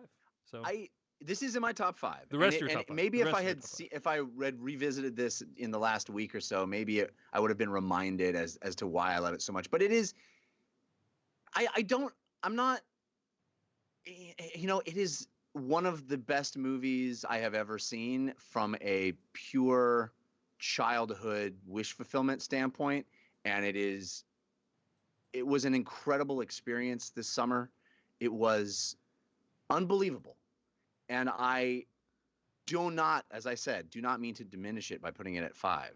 It will be a movie that I will cherish, and the end cap on something it just seems so improbable and yet continued to be such high quality. It will be something I can't wait to show my kids and have them work up to in a really interesting way, I hope, if they love superheroes. But putting together a list like this, it isn't just my favorite movies. It's like the things that the next 4 movies on my list do is, I don't know, I think they deserve to be highlighted a little more. That's all. Well, now, Jeff, you've built up your top 4 to like an almost unsustainable level, in my opinion. Yes. Well, okay. But I'm curious. I'm very curious. And also, just to Jeff be fair, Endgame, basically. This is Jeff's Endgame. And just to be fair, I'm looking back at like the last few years, and what I said hasn't actually occurred. I guess it's just something I invented in my mind. I think the only superhero movie that ever made my number 1 in the years that we've been on the show is Into the Spider-Verse. It looks like you put Winter Soldier on a few years ago. It was like it was 5, actually you put Captain America: Civil War on your number 8 in 2017. See? Yeah. So I retract my statement, Jeff. I don't want to be unfair to you. But I think that there's a whole we could do a whole 2-hour podcast just on the sort of headspace of these kinds of things, because I get into that Best Picture Academy Award thing where I'm never going to give Avengers Endgame the Best Picture. And I know that this list is our favorites of the year, but there's some other place that, it's like giving your favorite book to Harry Potter or something. It's like that, there's actual literature there, and I don't feel like a popcorn film, while I think this movie transcends that genre and does it in a way that is of the absolute upper tier. It just doesn't feel right to me putting it at number 1, whereas last year I felt like Into the Spider-Verse was special in just genuinely sort of innovative. Genuinely innovative. Yeah. Yes. Cinematically innovative. Yeah. And this movie is too in its own way. I don't know. Yeah. I hear you. You get me on a different day, maybe my list is jumbled because all these, as we said at the very top, it's kind of an arbitrary numbering anyway, and you just go, I love all these movies and I want to talk about them. So yeah. All right. Well, that's Jeff and my number 5 movie, Avengers Endgame. Really love that movie. Okay, Devindra, we're in the top 4. Your number 4 movie of 2019. Getting down to the wire. My number 4 is Little Women. And I adore this movie. And here's the thing. I've never read Little Women. It was never assigned to me in school. And it was just one of those things where it's like, I was spending my time reading a lot of other things like science fiction and even historical, stories like this. I leaned more towards things like Ethan Frome, not quite Little Women. This movie, though, is astounding. It's a story of a family of sisters and their mom struggling through life amid the Civil War. Classic story, but I feel like Greta Gerwig does some amazing things to really modernize it. And I've been reading about differences between the book and the movie, and specifically how it handles timelines is really interesting. And it changes up some things people have come to expect from the books too. So I won't spoil what it is here, but it is a little different. It's kind of a refreshing take on Little Women. The cast in this movie is astounding. You got Saoirse Ronan, you got Emma Watson, you got Florence Pugh, You got Laura Dern. You got Timothy Chalamet. You got Tracy Letts. You got Bob Odenkirk. Like, this movie is jam packed. Like, it is so heartfelt, so like meaningful, and I think yeah, it does a great job of like. I've not read the book, but to me it feels like it's doing justice to the things people love about the books, and I finally know what people mean by what they say when they say I'm an Amy or I'm a Joe. So that's cool too. It is a very it's a very like warm, wintry movie too. So it was like the perfect thing for me to trek out and see in the middle of the night here in New York. Loved it completely. I cannot wait till you see it, Jeff, because I feel like this movie will blow away your list. Yeah. Did you see this? I want to see it. I just Yeah. couldn't make it happen before we had to record this. If only Dave told you not to see it, man. I know. Why did you tell me explicitly? Do not go see this movie. I don't know why I said that. I did not say that. But this is a great choice for your number 4, Devindra. I really like this movie a lot, and I think all the performances are great. And I mean, I think like when I first started watching it, I was thinking to myself, I don't really know if I can relate to these people's problems. Sure. Yeah. And there's this very strange thing that happened to me when I was watching. I start watching it, and I'm like, I don't know if I'm really into this, but you know what? Greta Gerwig, very talented. Let's give this a shot. About like 30, 40 minutes into this movie, a character does something that I found really like unforgivable, and I'm like, fuck that guy. I'm really upset about it, and I'm like, wait a second. The fact that I even care this much means like the movie has already cast its spell on me in a really effective way, and certainly that continued through the rest of the movie. So yeah, it's really great, and I think people should check it out. It's doing really well at the box office as well. The movie is Little Women. It is Devindra's number 4. Jeff Kanata, what is your number 4 film of 2019? Well, it turns out all the next slots are all Avengers Endgame. Oh wow, So- yeah, that explains a lot actually. No, I'm kidding. Number 4 is Uncut Gems. Oh. This is a movie that put me through something. A lot of movies put you through something. Some movies, you feel terrified or uneasy or you're on the edge of your seat or you're excited. I don't remember a movie that made me feel this anxiety in a way that this movie did. I feel like I was living the moments that the main character lives, juggling all of the crazy life things that he's juggling at once, all of the stressful impulses that are self-inflicted, that are externally inflicted, mostly self-inflicted, but the fact that he lives on this razor's edge of anxiety and thrill and risk is so foreign to me in my own life. It's something that I actively avoid and do not enjoy whatsoever, that the fact that I got to live it vicariously through this movie was a wild experience. And I love how it's shot. I love how it's performed. I love the slice of New York City that we get in it. It is a really special movie. Adam Sandler is great. Uncut Gems, my number 4. It's a great choice, yeah. I really love Uncut Gems as well, and agreed with everything you said about it, man. I mean, this movie is just nonstop tension. You're clenching the entire movie. You're clenching. And I think it's exhausting to watch, but it's thrilling as well. That's number 4, Uncut Gems for Jeff. My number 4 is Portrait of a Lady on Fire. Ooh. So this is, I think it was Devindra's number 8. Yeah. And it's my number 4. You won't get to see it until 2020 probably, so I won't say too much about it. But it's about this woman who needs to paint a portrait of another woman without her knowing about it, as Devindra said. And it's to me, it's really about what happens when you live in a society that is directly in conflict with your desires and how you want to actualize and how people navigate that. In that way, it's actually very similar to the themes of Little Women, I would say.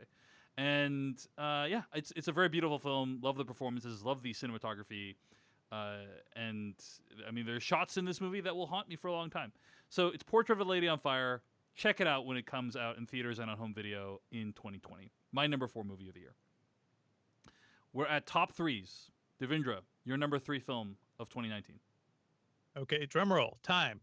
My number 3 is Knives Out.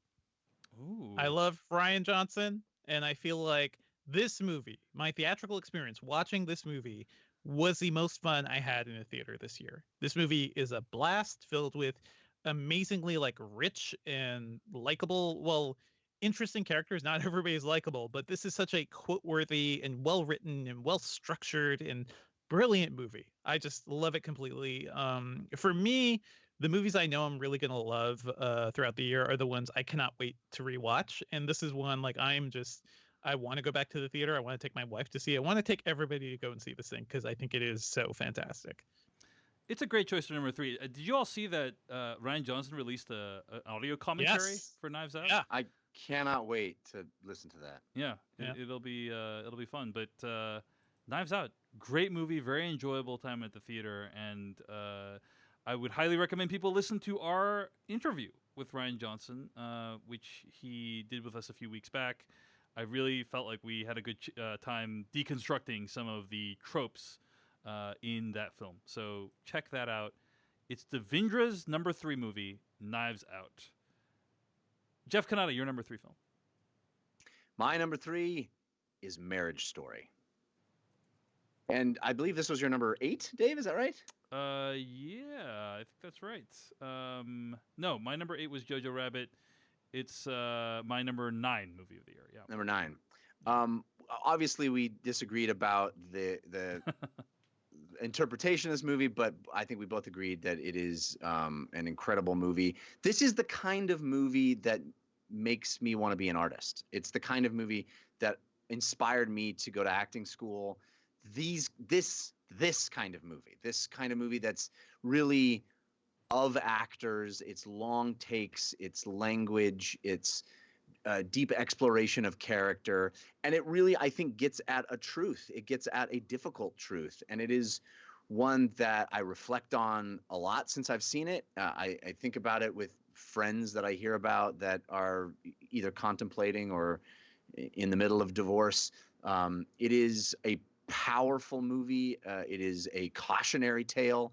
It is full of just wonderful performances from top to bottom with the 2 leads, Adam Driver and Scarlett Johansson, but also great casting and great performances in small roles. Alan Alda, whom I love, is great in it. It is, man, it's such a artful movie. It feels like a play. It feels like, like I said, the kinds of movies, the kinds of things, the kinds of art that made me want to be an artist is this. And I love Noah Baumbach movies, and this is one of his best, I think. Marriage Story, my number 3. What is the truth that you were mentioning, Jeff? Or is it spoilery to say it? Or because you said it gets at a truth, and I didn't know what you're referring to. A truth about people and marriage and being together, and how difficult that can be, and the disillusionment of relationships. It is about the death of something, and I think it speaks to the death of this particular relationship in a very honest way. It's fictional, obviously, but it feels like a truth. It feels like how relationships can be ill-conceived or die. And I found it to be very beautiful in that honesty. I saw this Twitter thread that Jacob Hall from /film.com wrote the other day. I really appreciated it. I won't read the whole thing, but I'll just say he says here, quote, "What Marriage Story understands and what I can't shake is that no one can hurt you like someone who loves you," end quote. Mm-hmm. Which, and he was referring to like this argument scene that's somehow gone viral on Twitter. You know, it's become a meme on Twitter and on other places of the internet, which it's such a testament to the unpredictability of the internet that, like, if you laid out all the films from this year and you asked me, David Chen, to be like, okay, predict which ones will become like memes, Marriage Story would not have been at the top of my list. Right? Yeah. You'd have been like, oh, Adam Driver. Yeah, I know what movie got memed. I mean, to be fair, Rise of Skywalker also has a lot of memes, but you know what I mean? Like, it's this one has gotten memed, and there's a very, like, I guess now famous scene of an argument, and it's about, like, really the person who can hurt you most is the person who loves you, and that's like a pretty terrifying prospect that this movie brings to the forefront. And it's well, really and also how the feelings of hatred Yeah. and love are so close together. There is a Hmm. thin line separating the two. They Yeah. are not diametrically opposed. They are not on opposite ends of a spectrum. They are right next to each other. Mm. And that intensity can go either way sometimes, and it's a little scary. Indeed. All right. Well, great choice for your number 3, Jeff. That's Marriage Story. My number 3 choice is Hustlers. It is Lorene Scafaria's movie that she wrote and directed, and I need to address a couple of things. I mean, I think like it might feel perverse to some people that I'm putting Hustlers at number 3 above The Irishman, which is a Martin Scorsese movie, and I mean this movie arguably wouldn't exist without Martin Scorsese. I mean, Martin Scorsese was originally asked to direct it, and what I mean by wouldn't exist, I just mean like in my opinion, it is heavily inspired by the style of Martin Scorsese. For sure. But at the same time, this movie came along for me at the right time and the right place.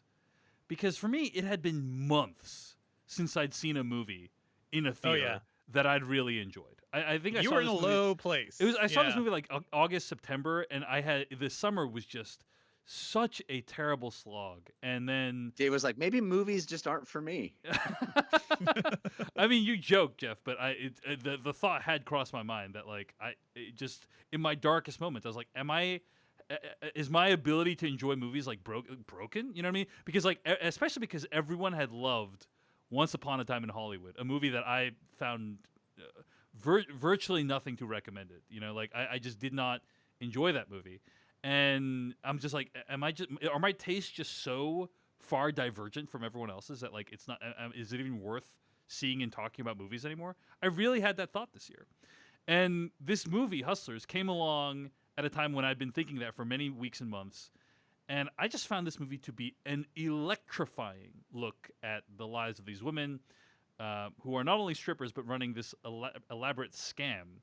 And I'm someone who's really into subcultures, and Hustlers provided you like this really intoxicating, in-depth look into one. It's also a really powerful story about female friendship. And finally, this is a career-defining performance for Jennifer Lopez as Ramona in this movie. She's charismatic, she's magnetic, she looks amazing. So I really enjoyed this movie and found it to be like addictive watching it.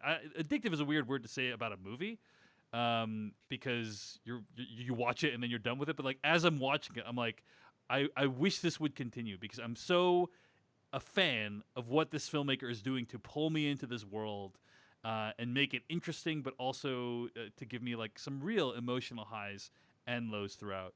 That's why Hustlers is my number 3 choice of 2019. So top 2 now. Top 2. Devindra Hardawar, what's your number 2 choice of 2019? My number 2 choice is Parasite. Oh, wow. Yeah. All right. Breaking expectations All here. right. I think this is Bong Joon-ho's masterpiece. He is a filmmaker I've always enjoyed.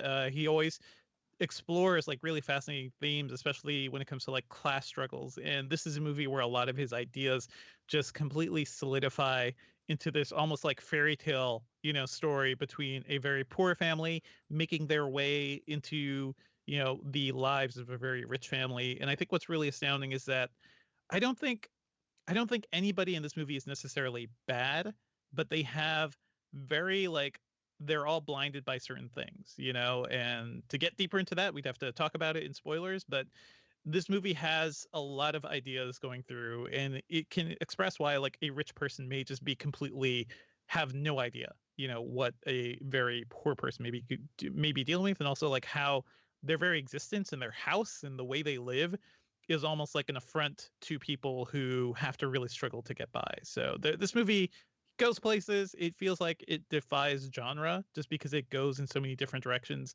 I loved it completely. Yet another thing I cannot wait to rewatch here at home. I want to revise my prediction on Devindra. His number 1 is going to be Gemini Man.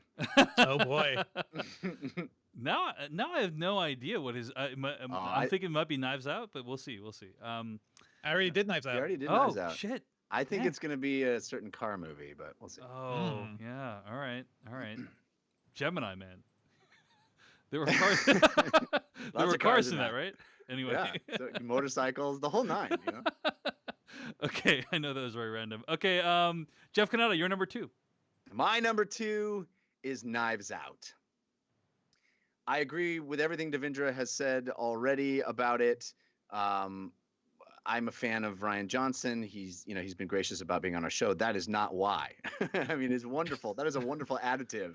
But his movies are genuinely wonderful, and I just am so in sync with his aesthetic, his sensibility, and this movie is, as Devindra said, so much fun to constantly be guessing and trying to figure out where it's going and what all the mysteries that it is hiding behind its murder premise. And also, on top of that, the most unexpected twist for me was how much it is about or advocating for being a good person. And that makes me so happy in a time when I think that is sorely needed in our fiction, in our mainstream entertainment. This movie really makes a case, and not a cheesy one, not a knock you over the head one, but an earned, lovely, beautiful case for being good. And that is why Knives Out is my number 2 movie, and is one that I'm so glad was successful. It is so fun and also has a wonderful message.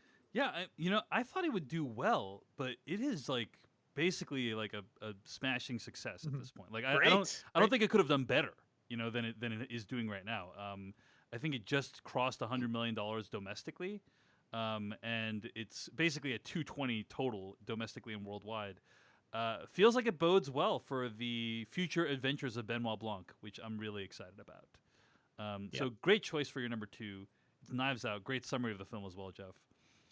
My number 2 film of the year is The Farewell.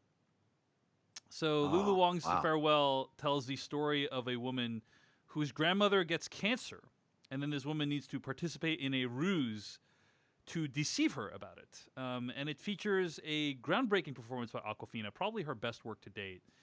And although this movie didn't break any box office records, I think its popularity in critic circles helped to show that there is an audience in America for Asian American stories, and along with other movies like Crazy Rich Asians and Always Be My Maybe.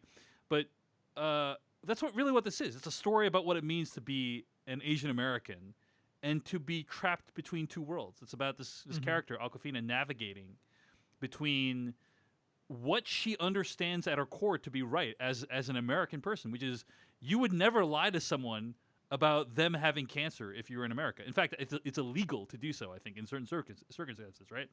But in this person's family, it's like a way of life. It's expected, and there's this conflict of like, what do you do in that situation, and how do you approach that situation? How do you think about it? What do you value more? And that's what this movie really does a great job of bringing to light and of making relevant to anyone who watches it. So I really love this movie. I think you should check it out. It's called The Farewell. It's my number 2 movie of 2019. We are now at number 1 movie of 2019. And I'm at a very weird moment because I have no idea what your number ones are. I don't think this has ever happened. So let's start with you, Devindra. What is your number 1 movie of 2019? Well, I think it's obvious. My number 1 is Star Wars: Rise of the Skywalker. Dude, don't play with our heart like that, man. Don't play with our heart. Oh man, but no, for real. My number 1 is Jordan Peele's Us. Wow. And this is a movie. Wow. I feel like this movie came out. Make your list at all. Yeah. I really. I'm surprised. Don't worry. My honorable mentions is 20 movies long at this point. I feel like Us is a movie that came out so early in the year where there were a lot of great conversations around it. I loved it completely.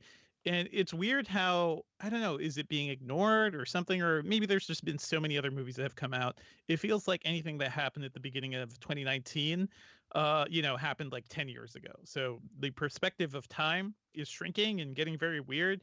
I think this movie is also a masterpiece, just as much as Parasite. Like, it is a really interesting conversation about privilege and also unseen privilege and the sort of ways that your success might in some ways or your life or what you're dealing with could in some ways be harming somebody else. It's just like a really fascinating look at checking your privilege and talk about class struggles like between this Parasite, Knives Out, Hustlers. That seemed like to be the big theme this year. And what I love about us, yeah, actual news. Well, that's what we're commenting on, right?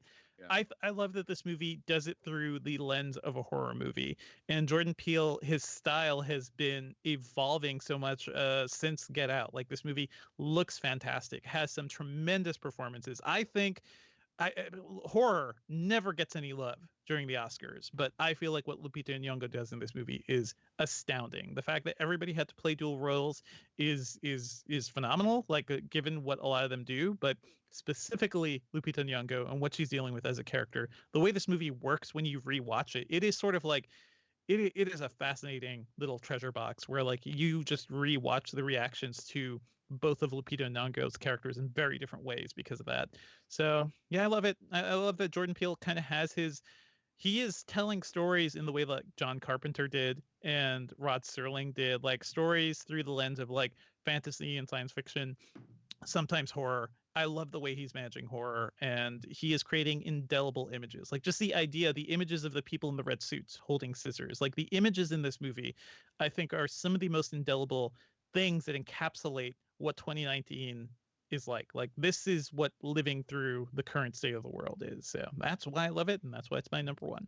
Really well explained, and yeah, a great choice. I considered this for my top 10, to be honest with you. I have it written on my honorable mentions. Yeah. I do. Definitely a memorable movie, and it is great to see. I think Jordan Peele basically went from a budget of $5 million with Get Out to, I think the budget for this film was around $20 million. And it's like, can you imagine what this person could do with like a budget of like $100 million? You know what I mean? Not that he would want to do that, but it's just like Right. the evolution of his kind of ability to tell stories, I feel, has been exponential just between those two films. Like the visuals, the style of this movie is so memorable. I love that he's not afraid to be weird either. Like this is not an easy movie to consume. You gotta chew on it. You gotta think about it. You have to discuss it. And I think that's the major power of this thing too. Like it's a weird narrative in the way of like a David Lynch movie at times. Alrighty. Well, that's Devindra's number one movie of the year. Us, Curveball. Yeah, very cool though. I just don't think it's the movie that Get Out. I still rank Get Out higher in my mind, but I certainly think Us is a fascinating movie, and it was on my honorable mentions for sure. All right, Jeff Kanata, your number one film of 2019. Well, Dave, I guess you could say my number one film of 2019 is best summed up in the form of a limerick. Nice. My favorite movie of 2019 is one I've only recently seen, but lately invades my best of the decade. It's Sam Mendes's 1917. Wow. Applause. You just saw that movie too. Applause, Jeff. sir. Yeah. Applause. Well done. This movie slips under the door. We talked about it's so crazy. This movie went from being not on your list at all 2 weeks ago, right? Yes. To now Yes. it is number one. Number one and not close. It's not close.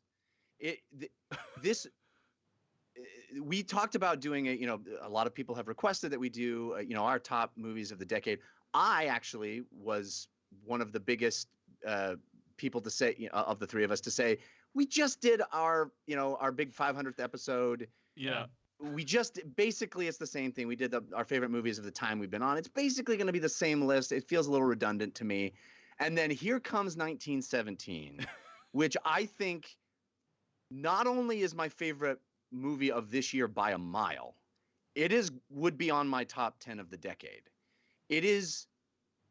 I'm gobsmacked by this movie.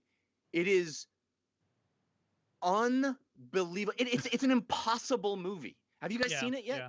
I saw it this morning. I woke up at 7:30 a.m. to go to a very far theater here in New York to see this movie. It didn't make my top 10, but it is definitely in my honorable mentions. It's astounding, Jeff. Yeah. I'm shocked it didn't make your top 10.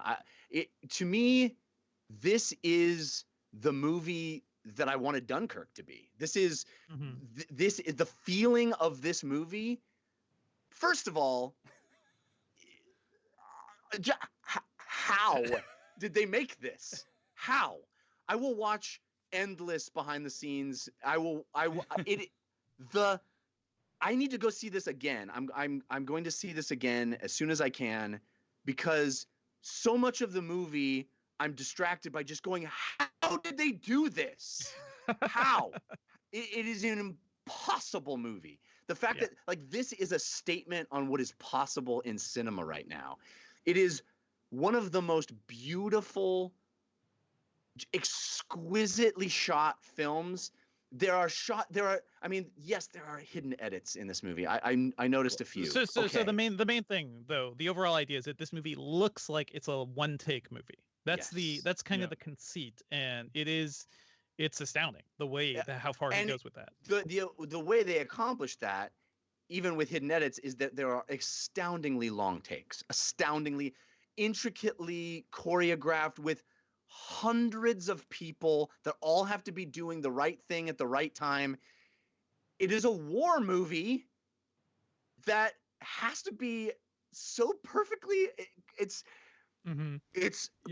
war is like chaos, right? You think of war as being chaos, but in fact, in order to execute this, they had to do it perfectly, right? So cinematically, just on a pure technical cinematic layer, I am completely bowled over by the audacity of attempting something like this and the level at which they are able to accomplish it. Like the performances all have to work.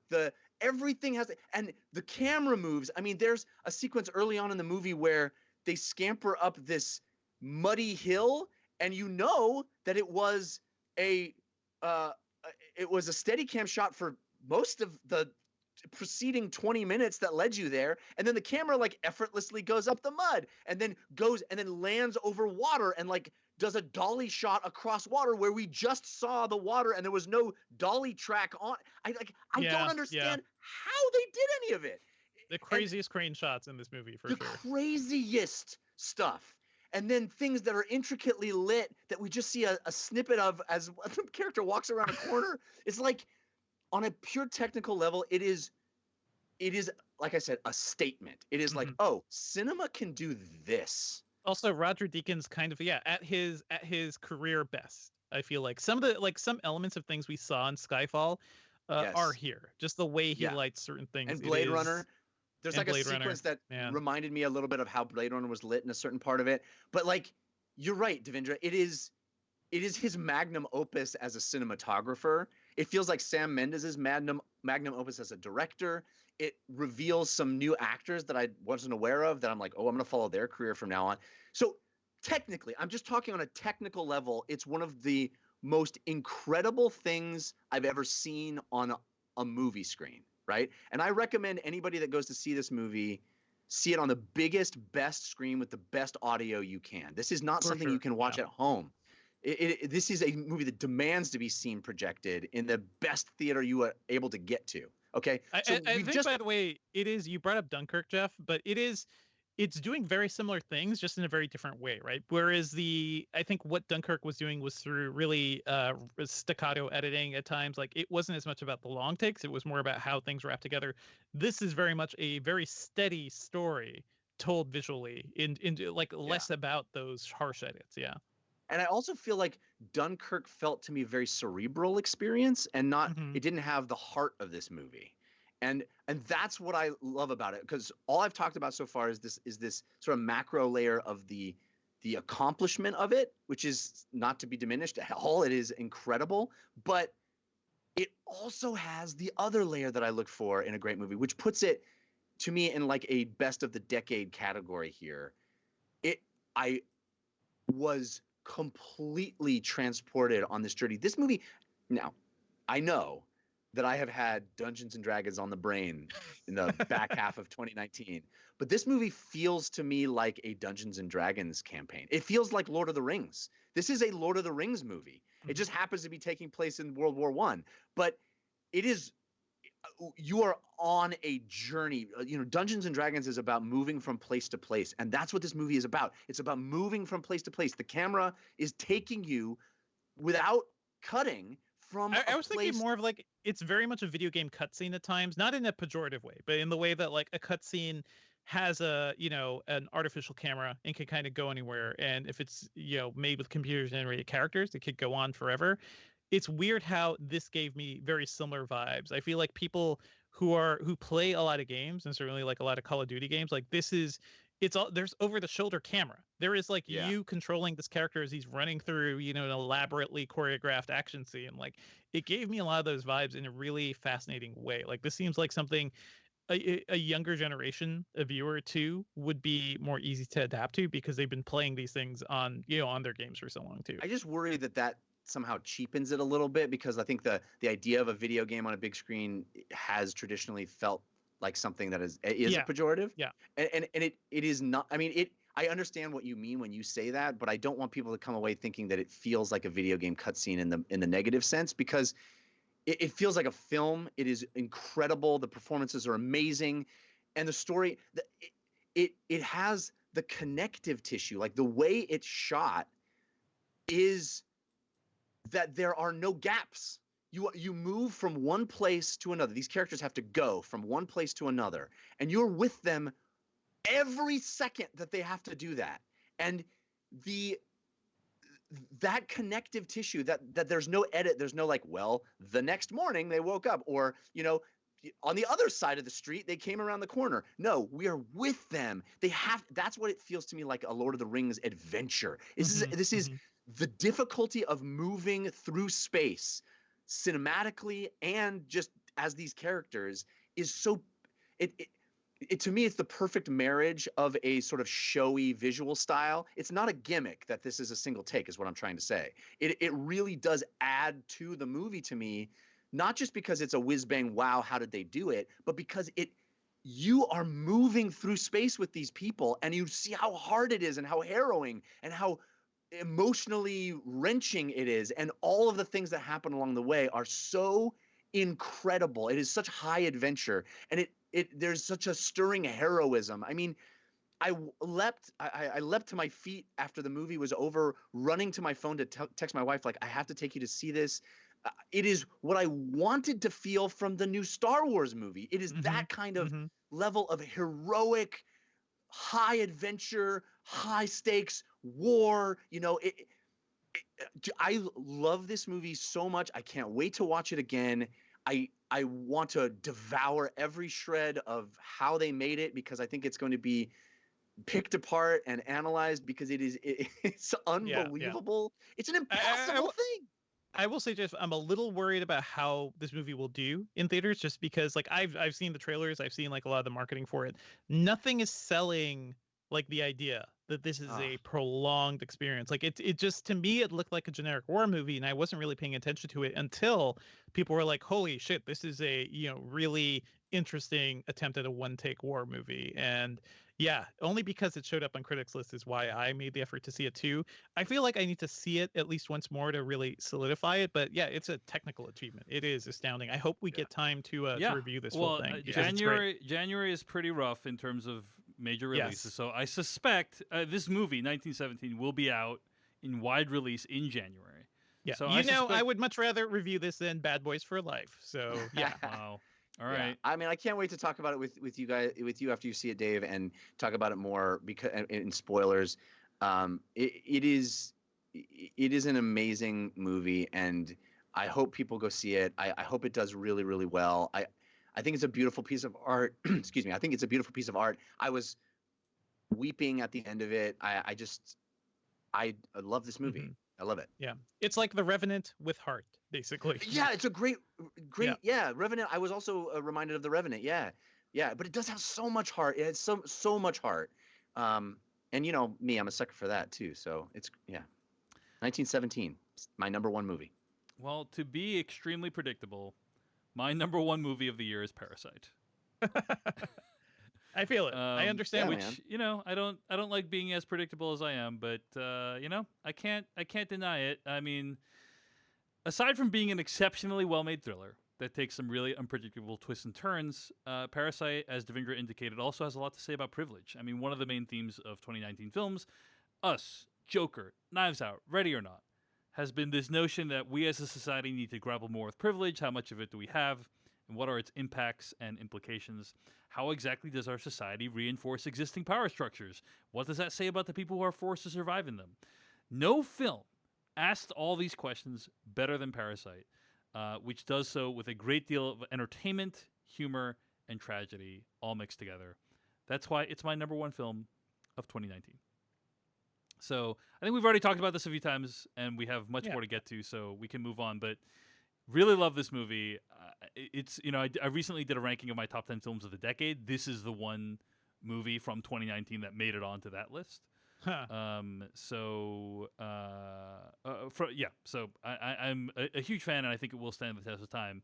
But it's also as something that has kind of become clear as we've been making these lists over time is like these movies represent what our society is thinking and talking about. And I feel like this is one that does that really well for this year, 2019. So, or this past year. I mean, it's 2020 now as you're listening to this, but you know what I mean.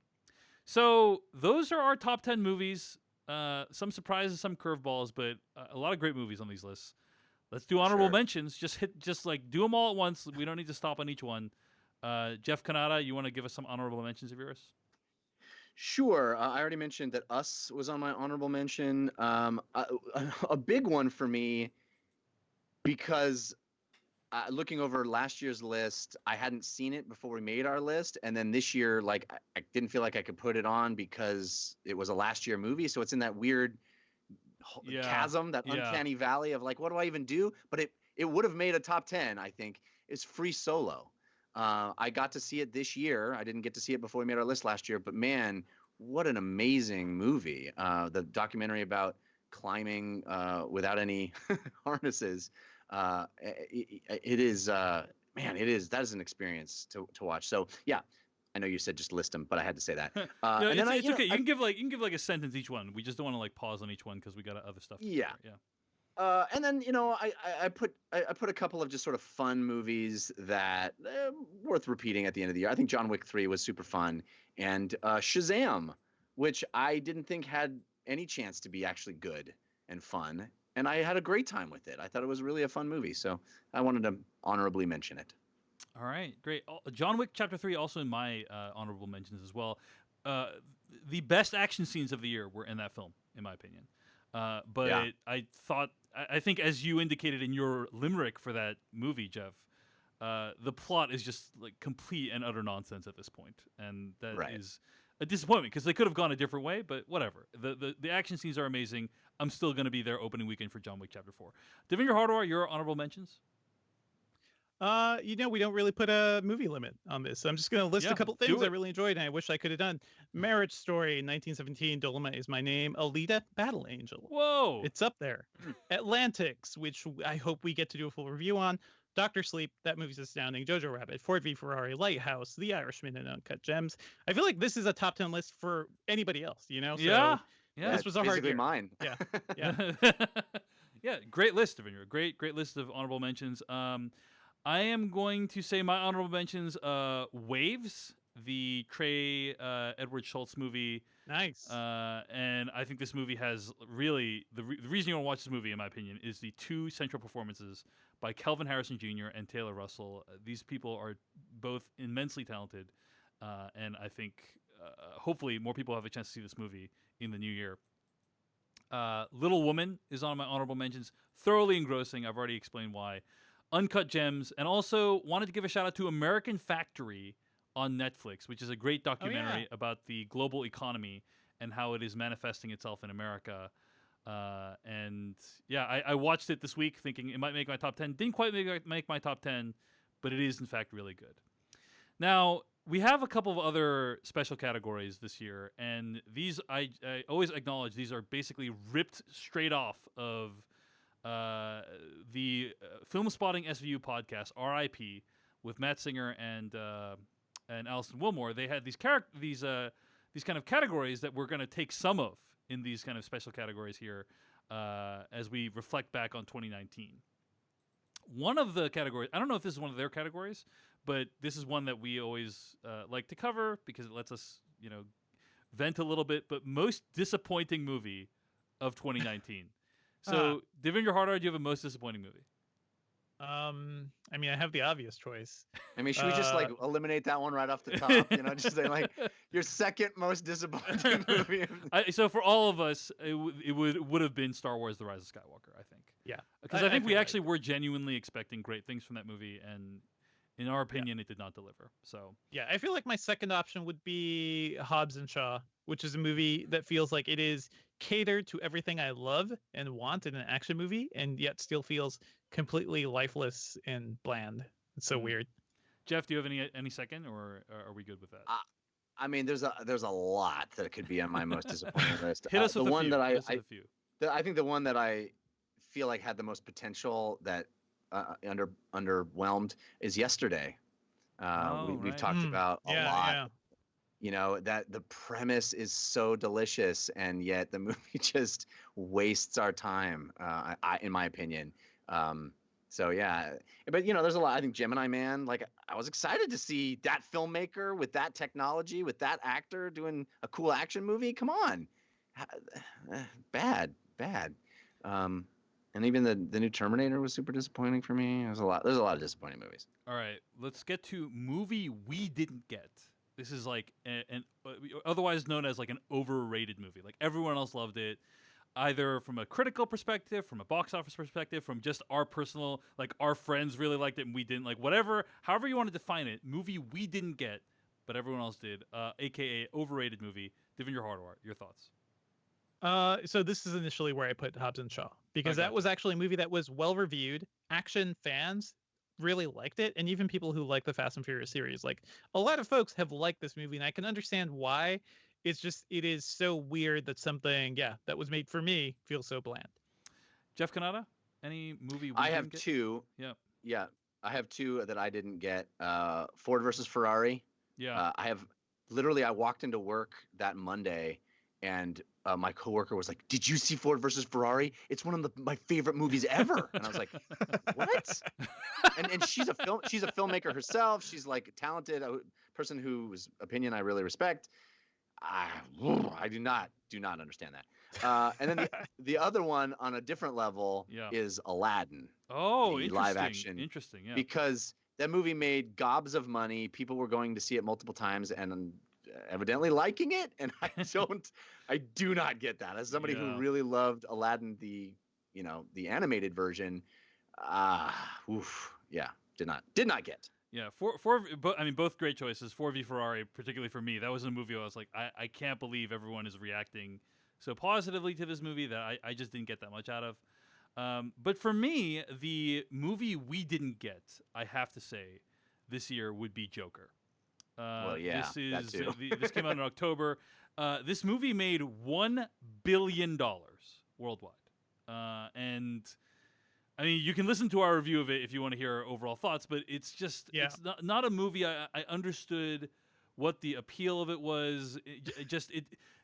Every good thing about that movie, other than the really great central performance by Joaquin Phoenix, felt like it was cribbed off of a Martin Scorsese movie, right? It's weird how I feel like I've blocked that movie out of my mind entirely, so I forgot it for all this stuff. You forgot it for this list making. Yeah, okay. Yeah, you're right. That's a great pick, Dave, because I actively dislike that movie. Yeah. And some people just think it's the bee's knees. It's so interesting because like a lot of the discourse online has been like, oh, this movie is dangerous. It's going to make incels act out. None of that actually ended up happening so far as we know. But also, while all this dialogue was happening on the internet about like, is this movie dangerous? Is it irresponsible to release it? Should we have extra security at movie theaters when we show it? Which many theaters did. The movie made $1 billion, and apparently that is because a lot of people liked it, wanted to see it, enjoyed watching it, recommended it to friends. 333 million domestic, 729 worldwide. really, really successful movie. I will say that I do think that the success of this movie will allow other interesting superhero films to be made, and that is a positive.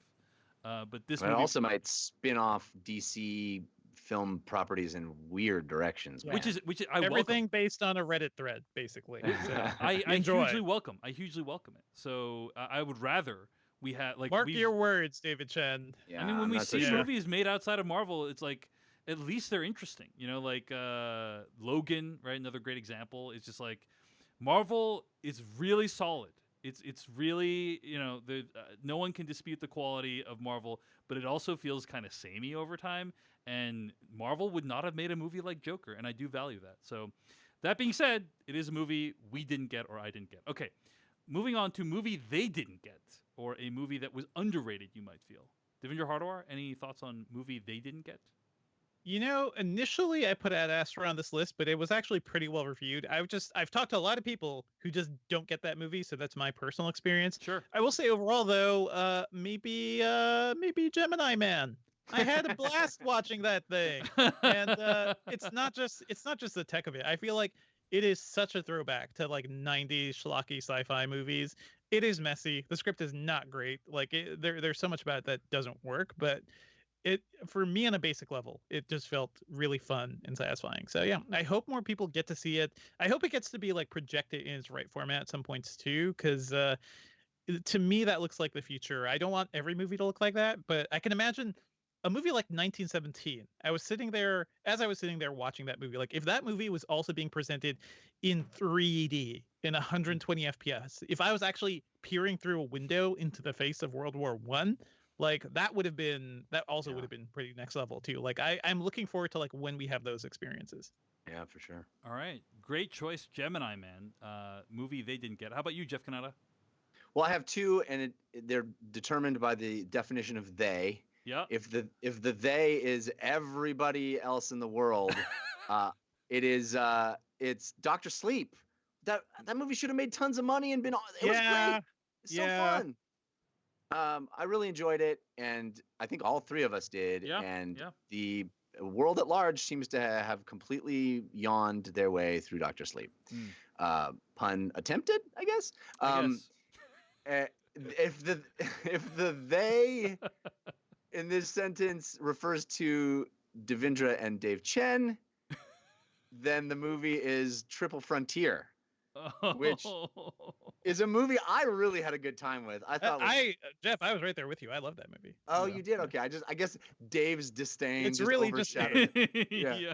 I just thought it was a completely unremarkable action movie, unfortunately. But I thought it was pretty darn good, and I had fun with it. I liked the characters, I liked the performances, and I think it's underrated in general. I haven't heard anybody talk about it, but I thought it was pretty fun. Triple Frontier. Here's what I'll say about Triple Frontier, which is on Netflix right now, is it did make the phrase like hard out into like a meme, like a cultural phrase. I feel like a lot of people were saying like you've never missed a hard out, and like now like people are saying hard out all the time, and I do never like seen people reference that, but okay, okay. Well, I'm for it. That is, as somebody who is always the one trying to get people out the door, you know, for things like I love that phrase. Let's yeah, make it's a great phrase. That's what I'm saying. I'm praising the movie for that phrase.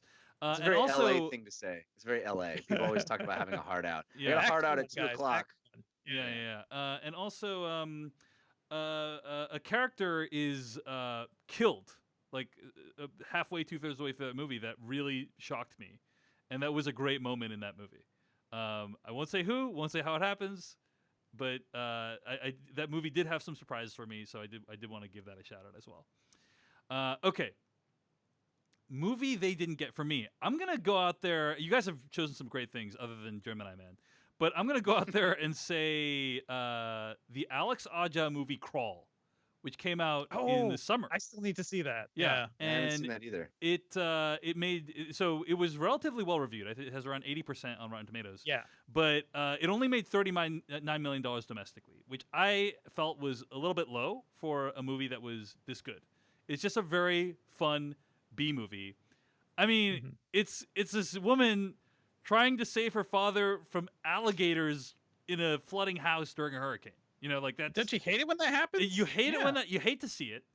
And it's just Alex Aja is Yeah. a super talented genre director, and Yeah.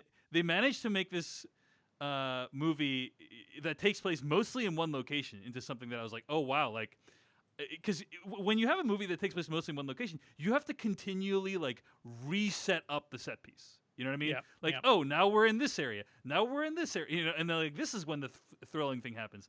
And this movie did it in such a fun way and relatively plausible, although it is kind of over the top and cheesy at times. I That think movie feels destined to be forever on Netflix or something. I Like hope I it- feel I like hope it it's gonna does. be a hit. Yeah. I hope at it is a home. hit on the. It's on video on demand right now. It's really Yeah. fun. I hope people don't sleep on it when now that it's available on video on demand. It's Crawl. I think it has yet to find its audience, but it will one day. It's very good. So that's a movie they didn't get. Okay. Next category. Well, we have these two categories, right? We have Uh-huh. most anticipated movie of 2020. So, Devindra, what's your most anticipated movie 2020? I was looking over a lot of lists for movies for next year. It does not look great, guys. Or at least at this point. Like I'm sure we'll see more. But I will say right now, it is Christopher Nolan's Tenet. Yeah. That Yeah. trailer, everything about that movie, the mystery around it, the like ideas that he's aiming for, basically one-upping the idea of what a super spy could be. Like it's like him saying, fuck off to the Bond franchise, basically, because this is something completely different in a way we've never seen, in a spy movie before. So I cannot wait for this thing. All right. Jeff Kanata, most anticipated movie of 2020? I ripped my headphones off as soon as Yeah. Devindra said Tenet. 'Cause I didn't rip my headphones off, and I regret it because I've been avoiding all the trailers for that movie. I But don't yeah. know anything about that movie. All Didn't I know even is know the the title. premise. Yeah. I don't even know who's in it. I don't know anything about Yep, it. I don't yep. know anything. I don't care. Christopher Nolan movie. I buy a ticket day one. I would Yep. love to not know anything about it. Yep. Okay. Yep. So yes, definitely that is a contender for my most anticipated movie of 2020. But the one I'm going to go with is Dune. Oh, yeah. Whoa. All right. Yeah, Yep. the Yep. Villeneuve, Denis Villeneuve's Dune. I mean, talk about a visionary filmmaker with a visionary property. What he did with Blade Runner was wild and incredible, and I'm so excited. I think we're ready for an actual good Dune movie. So let's make it. Let's happen. The cast is incredible. I'm there for that, man. All right. Yeah, after his last string of movies, that is, by the way, my most the movie I predict will be the best movie of next year. So Whoa. yeah, Okay. I'm right there with you. All right. All right. So most anticipated movie for me, I had a few actually, but Top Gun 2 seems like it could be fun in terms of Yeah, groundbreaking totally. filmmaking style. No Time to I wrote Die, that down. the Cary Fukunaga version of James Bond. Just curious, I like thought what you've happens. given up on Bond in general. Yeah. Just curious, like what happens when you combine Cary Fukunaga Yeah. and James Bond? Like that could be pretty interesting. And then, as a very personal choice, Mulan. I am yeah. curious what happens when you have a Mulan that doesn't feature Donny Osmond as one of the major characters. But you know what I mean? Like, this is a personal one. It's like, hey, this is this very famous Chinese story with actual Asian American or Asian and Asian American actors in it, and I'm curious like how it's going to play out. I have a lot of high hopes. I hope they're not dashed. Okay. Well, just real quick, I want to add a couple more since you did more than one. Oh, yeah. I know that Devindra already mentioned it, but I'm genuinely excited for Coming to America with the 2 as the 2. Yes. I'm excited for that. I loved that movie as a kid, and it could be great. And I'm genuinely excited in the same way about the next Bill and Ted movie, which we're supposed to be Yeah. getting this year too. So. Yeah. Good choices. Good choices. Okay, best movie of 2020.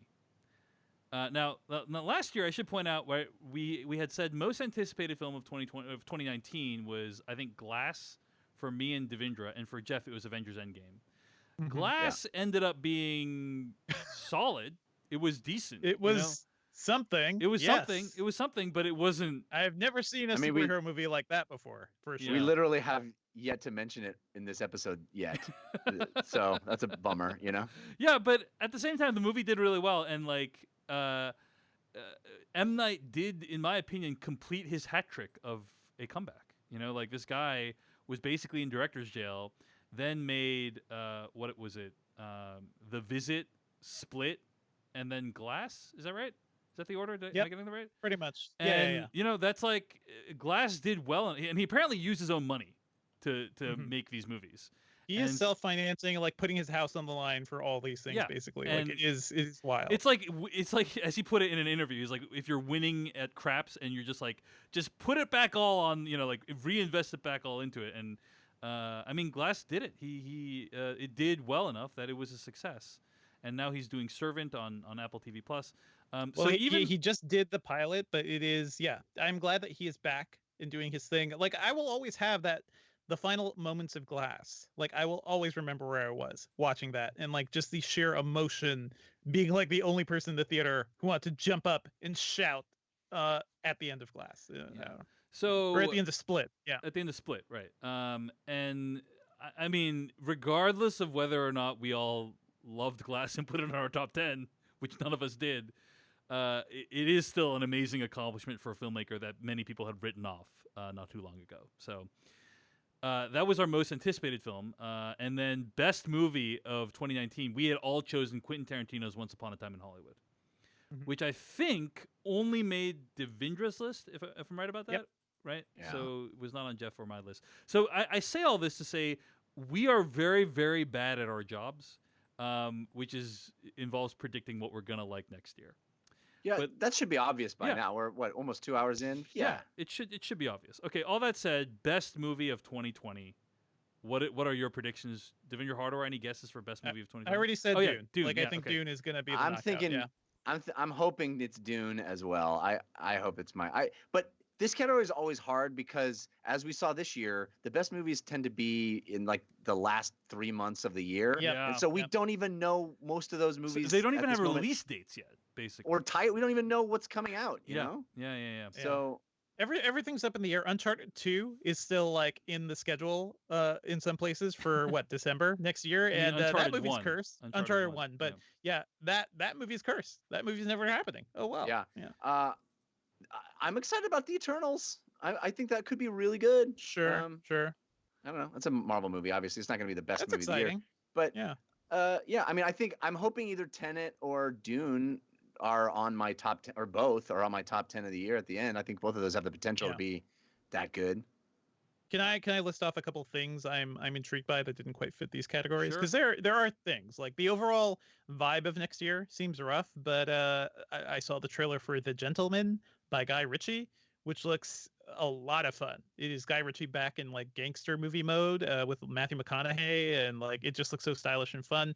The trailer for The Rhythm Section played in front of a couple of movies for me, and that looks like just a great like revenge assassin movie directed by Reed Morano, who did Handmaid's Tale. Like I want that to be a success. And there is a new Fast and Furious happening, and it's a real Fast and Furious, not a freaking side story, with Justin Lin coming back. So I'm excited to see, like, I hope that franchise can come back to itself or find its feet again. Anyone excited about the new Kingsman movie? This is Matthew. Looks fine. It's like a prequel Kingsman, right? It is a World War I Kingsman. Yeah. Maybe you should watch this instead of 1917, Jeff. But I think this title is hilarious for some reason. Whenever I see it, I always the way I say it in my mind is the Kings, man.